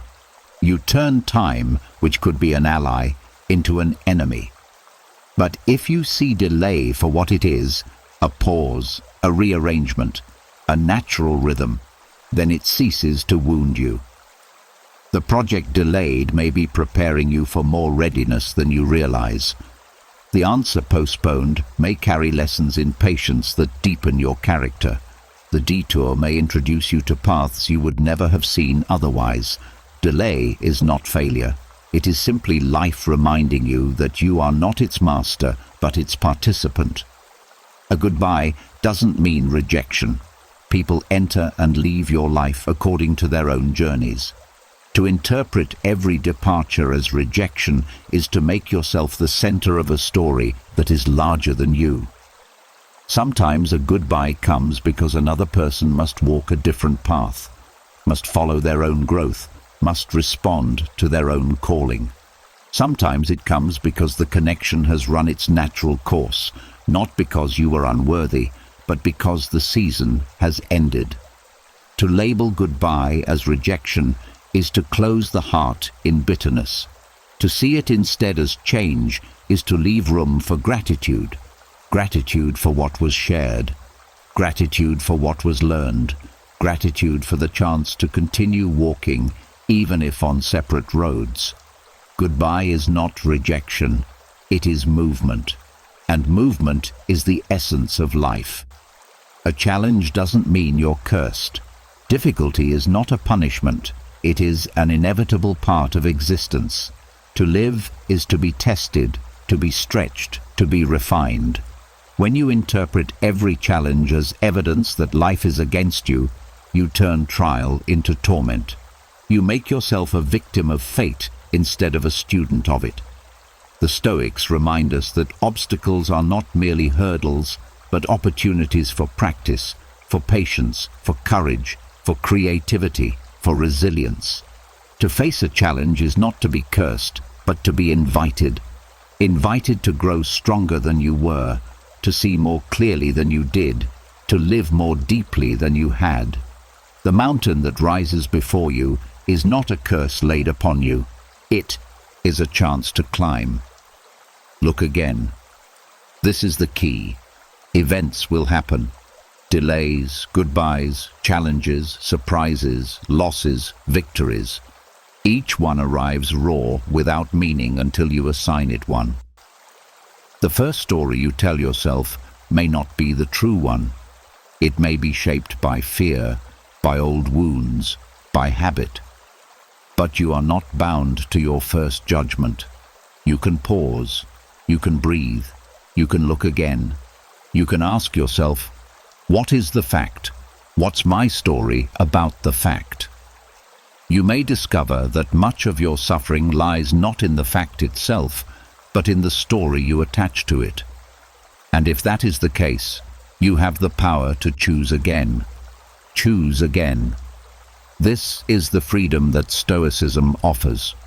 The freedom to revise your judgment, to reinterpret your experience, to reframe the meaning of what happens. It does not ask you to deny reality, only to see it more clearly. It does not ask you to pretend that loss is joy or that pain is pleasure. It asks you to strip away the false stories that magnify suffering and to choose interpretations that align with truth, with virtue, with resilience. To choose again is to reclaim authorship of your life. It is to refuse to let the first reaction write the final script. This practice requires vigilance. The mind is quick to judge, quick to spin meaning out of fragments, quick to assume the worst. But vigilance does not mean harshness. It means awareness. When you notice a story forming, "I failed," "I was rejected," "I am cursed," you can hold it up to the light. Is it true, or is it a projection of fear? Is it the only story possible, or is there another? With practice, you begin to catch the false stories sooner. You begin to replace them with interpretations that strengthen rather than weaken you. Over time, this becomes a habit. The habit of choosing clarity over confusion, peace over panic, wisdom over illusion. And in that habit lies peace. Not peace because life stops giving you delays, goodbyes, and challenges. Those will come as long as you breathe. But peace because you no longer hand your soul over to false stories. You no longer multiply pain with judgment. You accept what is, and you choose your response. You see delays as patience, goodbyes as change, challenges as opportunities. You look again, you choose again. And in doing so, you discover that suffering need not be your constant companion. Peace was always available. It was hidden not in the events of life, but in the way you judged them. Tonight, choose clarity. Choose to look at your past with new eyes, not with shame, not with pride, but with understanding. Everything you've done, every mistake, every win, every loss, it all brought you here. And here is good. Here is necessary. Here is the only place from which you can begin again. When Marcus Aurelius wrote in his journal, he didn't do it for fame or legacy. He did it to remind himself, you have power over your mind, not outside events. Realize this and you will find strength. Tonight, his words are yours, not just to hear, but to live. And how do you live them? By practicing every day, every moment. When you're tired and someone tests your patience, practice. When fear rises in your chest and the outcome is uncertain, practice. When grief washes over you like cold water, practice. Return to what is in your control. Act from there. This is the Stoic way.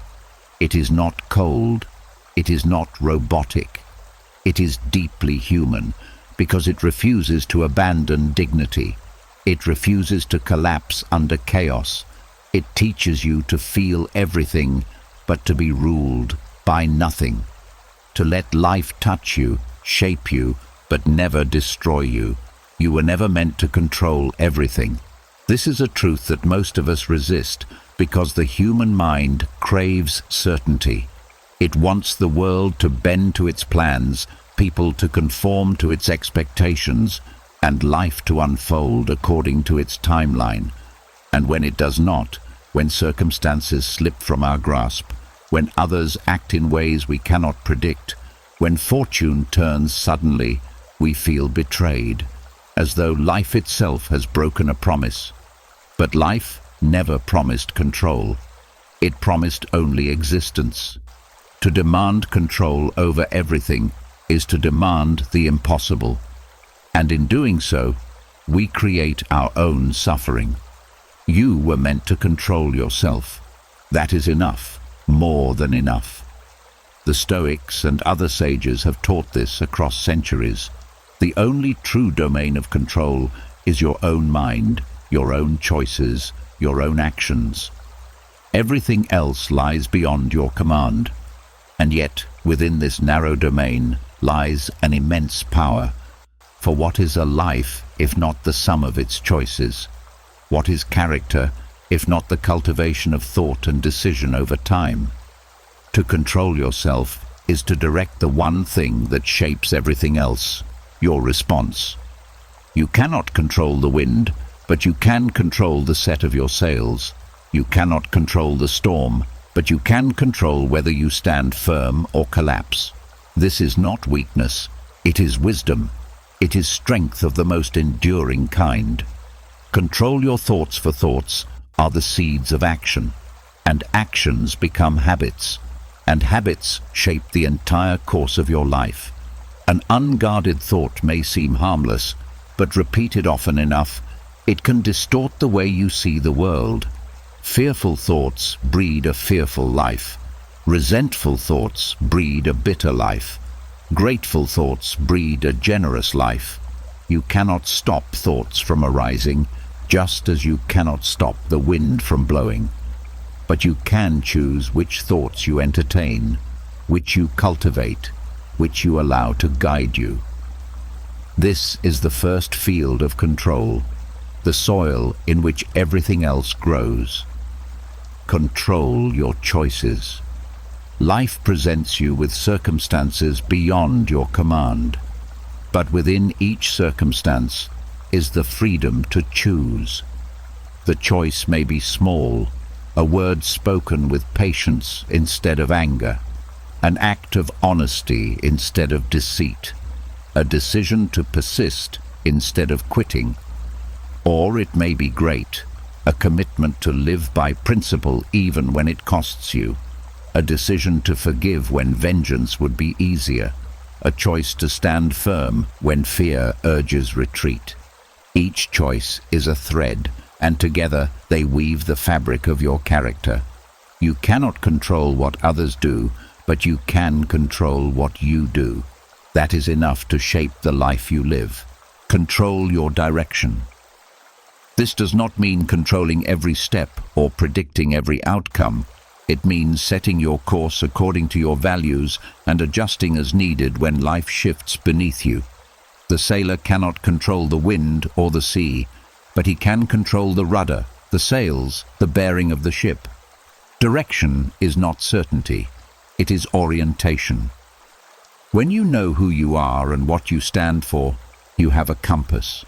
You may be blown off course, delayed, diverted, but you are never truly lost because you know the direction you must return to. Without this, you drift endlessly, a captive of fortune. With it, you hold your own, even in storm. Everything else is weather. This is not dismissal, it is perspective. The world will bring sun and storm, fortune and misfortune, praise and blame. You cannot stop the winds from rising, nor the rains from falling. You cannot prevent the shifting of seasons. To fight against this is futile. To accept it is liberating. Weather can be harsh, but it cannot touch your inner citadel unless you let it.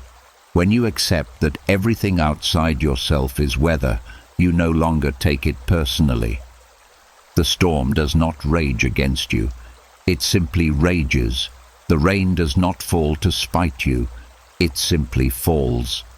What matters is not what the weather does, but what you do within it. Winds may rise, rains may fall, but if you hold your own, you will not be destroyed. This is resilience, not the absence of hardship, but the refusal to collapse beneath it. To hold your own is to keep your footing when the ground shakes, to keep your compass steady when the skies darken, to keep your dignity when the world tempts you to abandon it. Resilience is not stubborn denial. It is flexible strength. Just as a tree bends with the wind so that it does not break, so too does a resilient spirit adapt without surrendering its essence. You may suffer, but you are not ruined. You may stumble, but you rise again. You may lose much, but you do not lose yourself. This strength is cultivated, not granted. No one is born with perfect self-control or unshakable resilience.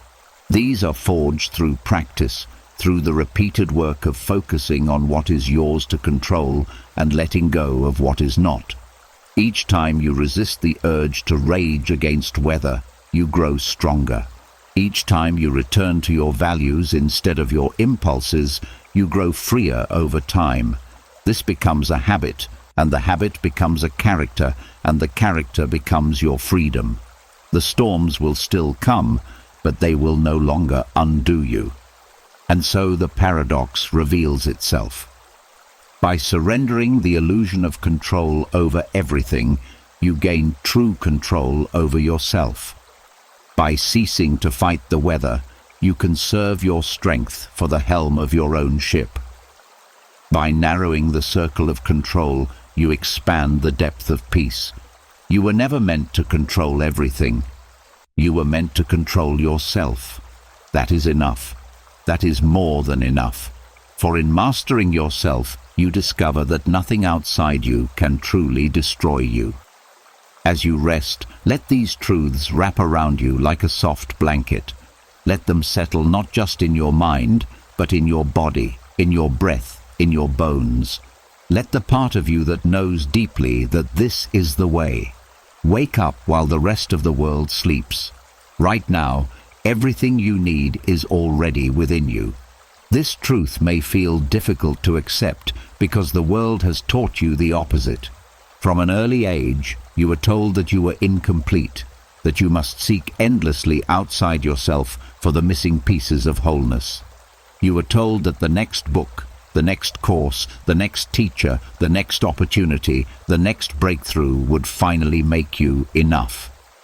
And so you learn to search outward rather than inward, to chase after wisdom rather than apply the wisdom you already possessed. Yet beneath all the layers of conditioning and noise there is a quiet, unshakable truth. What you seek has always been within you. The strength, the clarity, the direction, the courage. They are not gifts others can hand you. They are seeds already planted in your own soil, waiting only for you to water them with practice. You don't need another book. Books can inspire, they can illuminate. They can remind you of truths you've forgotten, but they cannot live your life for you. Words on a page remain inert until you act upon them. To treat books as substitutes for action is to mistake the map for the journey. You can memorize every path described, but until you take a single step, you are still standing in the same place. There comes a time when gathering information becomes another form of delay, another way of postponing the harder work of application. The next book may give you new language, but it cannot give you new courage. Only you can cultivate that by choosing to live what you already know. You don't need another teacher. Teachers, mentors, guides, they have their place. They point you toward what matters. They illuminate blind spots. They offer encouragement. But no teacher can substitute for your own responsibility. To rely endlessly on guidance is to remain a perpetual student, always listening, never practicing. The true teacher within you is experience, the lessons you gather by applying principles in the real, unfiltered laboratory of life. Reflection on your own choices will teach you more than years of passive listening. At some point, you must stop waiting for instruction and begin embodying what has already been taught. The greatest honor you can give to any teacher is not admiration, but application. You don't need another breakthrough. The desire for breakthroughs is often disguised impatience. We crave a moment that will instantly transform us, that will erase years of struggle, that will make the work ahead unnecessary. But life does not bend so easily to dramatic revelation. True transformation is usually subtle, slow, the accumulation of small choices made faithfully over time. The breakthroughs you seek are not found in lightning strikes of insight, but in steady practice, in living by principles when it is inconvenient, in returning again and again when you falter.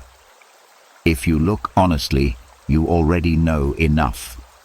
The principles that lead to peace, strength, and meaning are not mysterious. What is missing is not knowledge, but consistency. What you need is stillness. Stillness is not laziness, nor is it withdrawal from life. It is the deliberate act of pausing the constant motion of thought, of allowing your restless mind to settle long enough for clarity to emerge. In stillness, you stop reacting and begin perceiving. You begin to notice the deeper truths you already carry, but could not hear over the noise. Stillness allows you to distinguish between the voice of fear and the voice of wisdom, between impulse and intention. It is the clearing in the forest where the path becomes visible again. Without stillness, you're always rushing, always distracted, always chasing. With stillness, you see that much of what you thought you lacked was already within your grasp. You need silence, not merely the absence of external sound, but the quieting of internal noise, the endless chatter of comparison, judgment, and self-doubt. Silence is where you rediscover your center, where the truths that cannot be spoken in words make themselves known. In silence, you encounter yourself without disguise, without performance. It is uncomfortable at first because silence reveals all that you have tried to avoid. But if you remain, if you dwell in it, you will find that silence also reveals strength, clarity, and peace. In silence, you realize that the answers you kept searching for were already present, waiting for you to listen. And above all, you need a fierce commitment to applying what you already know. Knowledge without application is weight without strength. It sits heavy in the mind, but does not transform the soul. You already know that kindness matters more than cruelty, that patience is stronger than haste, that discipline builds freedom, that honesty frees the heart, that gratitude enriches the spirit. You already know that your time is finite, that your choices shape your character, that integrity is worth more than applause. None of this is hidden from you. The question is not whether you know it, but whether you live it. Commitment is the bridge between knowledge and transformation. Without it, wisdom remains a theory. With it, wisdom becomes your life, to live by your values. This is the work, not tomorrow when conditions feel easier, not after you read one more book, attend one more seminar, hear one more inspiring story. Now, the present moment is the only field in which life unfolds. Tomorrow is a mirage always out of reach. The habits you postpone for tomorrow are only strengthened by delay. To choose your values now in this moment is to reclaim your life from the endless postponement of someday. Every breath you take is an opportunity to live with integrity, to embody what you already know is right. You do not need to wait for the perfect conditions. The only condition required is your willingness to begin.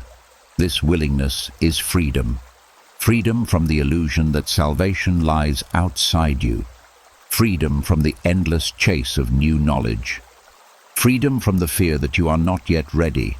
You are ready because you are alive, you are breathing, you have values however imperfectly you live them, and each moment offers another chance to align with them. Freedom is not the absence of difficulty, but the presence of choice. You cannot choose what life brings, but you can choose how you meet it. That choice made again and again is the essence of living by your values. This path does not promise comfort. It will demand effort. It will expose weakness. It will confront you with your own inconsistencies. But it also offers something no book, teacher, or breakthrough can. Dignity. The dignity of living honestly. The dignity of trusting yourself. The dignity of knowing that your life reflects your principles. This dignity does not need applause, for it is its own reward. It is the quiet strength of a person who no longer waits to begin living, who no longer chases illusions of completion, who has discovered that enough was always already within. So let yourself be still. Let yourself be silent. Let yourself be fiercely committed to living by your values. You do not need to become someone else. You need only to return to yourself. You do not need to keep searching. You need only to begin, not tomorrow. Now there will be days when you forget, This is inevitable because you are human. Memory is fragile, and discipline is not a permanent state, but a practice renewed each day. No matter how deeply you study wisdom, no matter how sincerely you commit to your values, there will be mornings when you rise and drift back into old ways, when irritation over small things overwhelms your judgment, when your mind leaps into fear or anger before you even notice. Forgetting does not mean failure. Forgetting simply means you are alive. And to be alive is to wrestle constantly with the limits of attention and the pull of habit. There will be days when you stumble. Stumbling is not weakness, but part of the path. No traveler has ever walked a difficult road without tripping over stones. No student of virtue has ever lived without contradiction. The stumble may come in the form of words you wish you had not spoken, choices you wish you had not made, impulses you wish you had resisted. The pain of stumbling is real, but it does not mean the journey has ended. It only means you must rise again, a little wiser, a little steadier, a little more aware of where the stones lie. There will be days when old habits call to you like sirens. Habits formed long ago do not vanish simply because you have decided to live differently.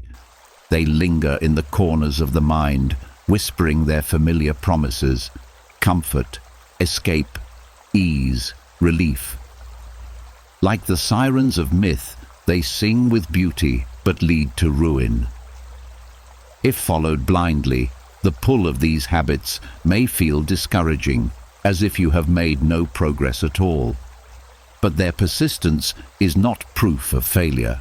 It is proof of the depth of their roots, and roots take time to unearth.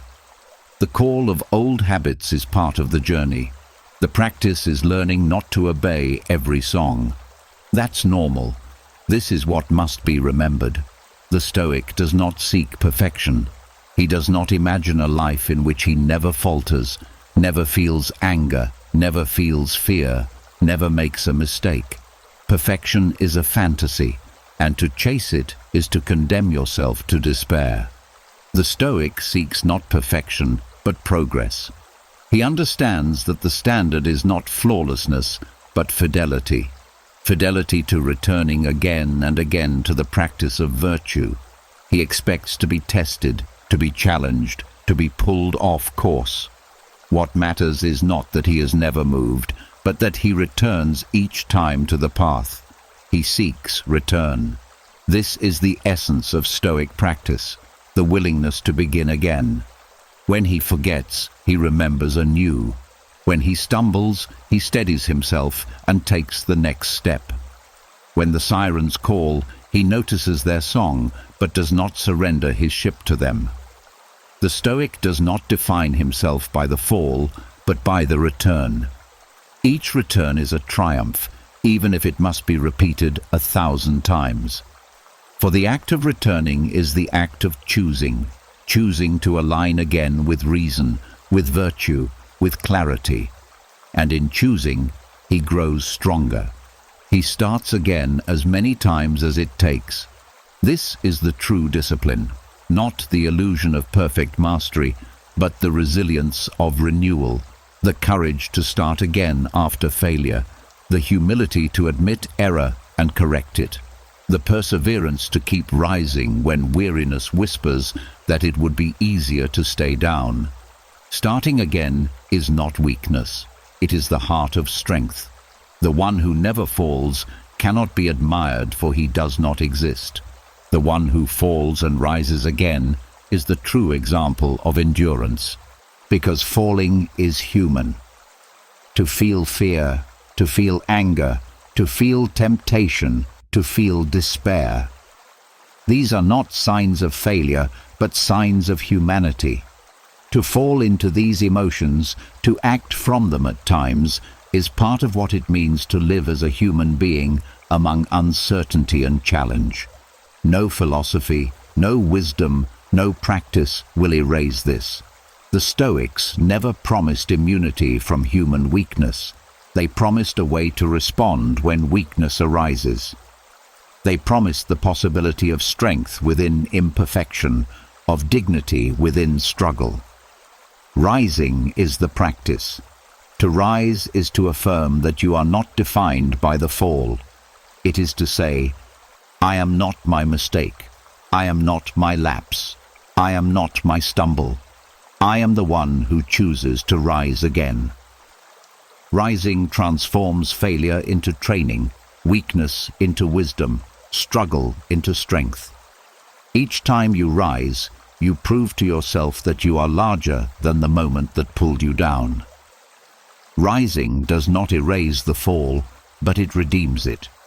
The fall becomes part of the story of resilience, part of the evidence of your growth. The rhythm of falling and rising is the rhythm of all human life. The seasons themselves reflect this truth. The death of winter, the renewal of spring, the flourishing of summer, the fading of autumn. Nature itself falls and rises endlessly, and so do we.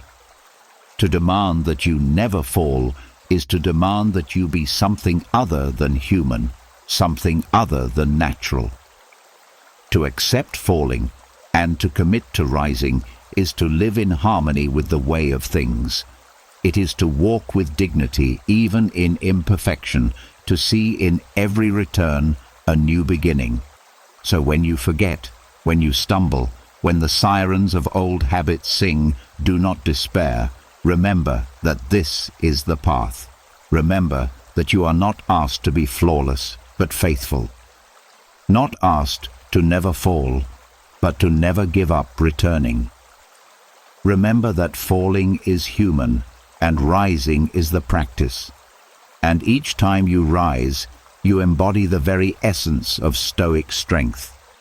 The quiet, steady courage of one who knows that no fall is final, that no stumble is the end, that no habit is stronger than the will to begin again. Let yourself be shaped but not broken. Life will shape you whether you invite it or not. Every encounter leaves its mark. Every hardship chisels something into your soul. Every joy and every sorrow etches lines of experience across the fabric of your being. To resist all shaping is impossible. You are not stone, but clay, and clay cannot remain untouched by time. But there is a difference between being shaped and being broken. To be broken is to collapse, to lose the coherence of your inner self, to be shattered in such a way that you forget your own center. To be shaped is different. Shaping refines, shaping carves, shaping reveals. Shaping makes you more of what you were always meant to be. You cannot stop life from shaping you, but you can choose to let it shape you without destroying you. Let yourself be tested, but not bent. Tests will come in the form of disappointment, temptation, rejection, confusion. They arrive unannounced, sometimes disguised as trivial inconveniences, other times as seismic shifts that shake the very ground beneath your feet. To be tested is not a sign that you are cursed, but that you are alive. The untested life remains shallow, untempered, fragile. But the tested life grows stronger, sharper, more resilient. The danger is not in the test, but in the bending. Bending occurs when you abandon your values under pressure, when you trade integrity for approval, when you surrender principle for comfort. Tests are meant to refine, not to corrupt. Endure them with courage, and you remain whole. Fail them, and you may bend yourself into shapes that betray your true form. Let yourself be changed, but only in alignment with truth. Change is not optional. You are not the same person you were yesterday, nor will you be the same tomorrow. Growth is a form of change, decay another. The question is not whether you will change, but in which direction, under what influence, toward what end. Change aligned with truth is transformation. It draws you closer to wisdom, closer to virtue, closer to the self that is hidden beneath illusion. Change misaligned with truth is distortion. It drags you away from clarity, away from integrity, away from the roots that anchor you. To be open to change means to accept that you do not yet know everything, that you are not yet finished. But to change only in alignment with truth means refusing to be swept away by lies, by false promises, by the shallow currents of the world. You are not here to win. This is one of the hardest lessons to accept, because nearly every message in the world insists on the opposite. Win the race, win the contract, win the argument, win the attention, win the game. Life is framed as competition, and worth is measured by victory. But victories fade quickly. What you win today can be lost tomorrow, and the applause that crowns you will eventually move on to crown another. If your purpose is only to win, your peace will always be fragile, dependent on outcomes beyond your control. You were not put here to win, you were put here to grow.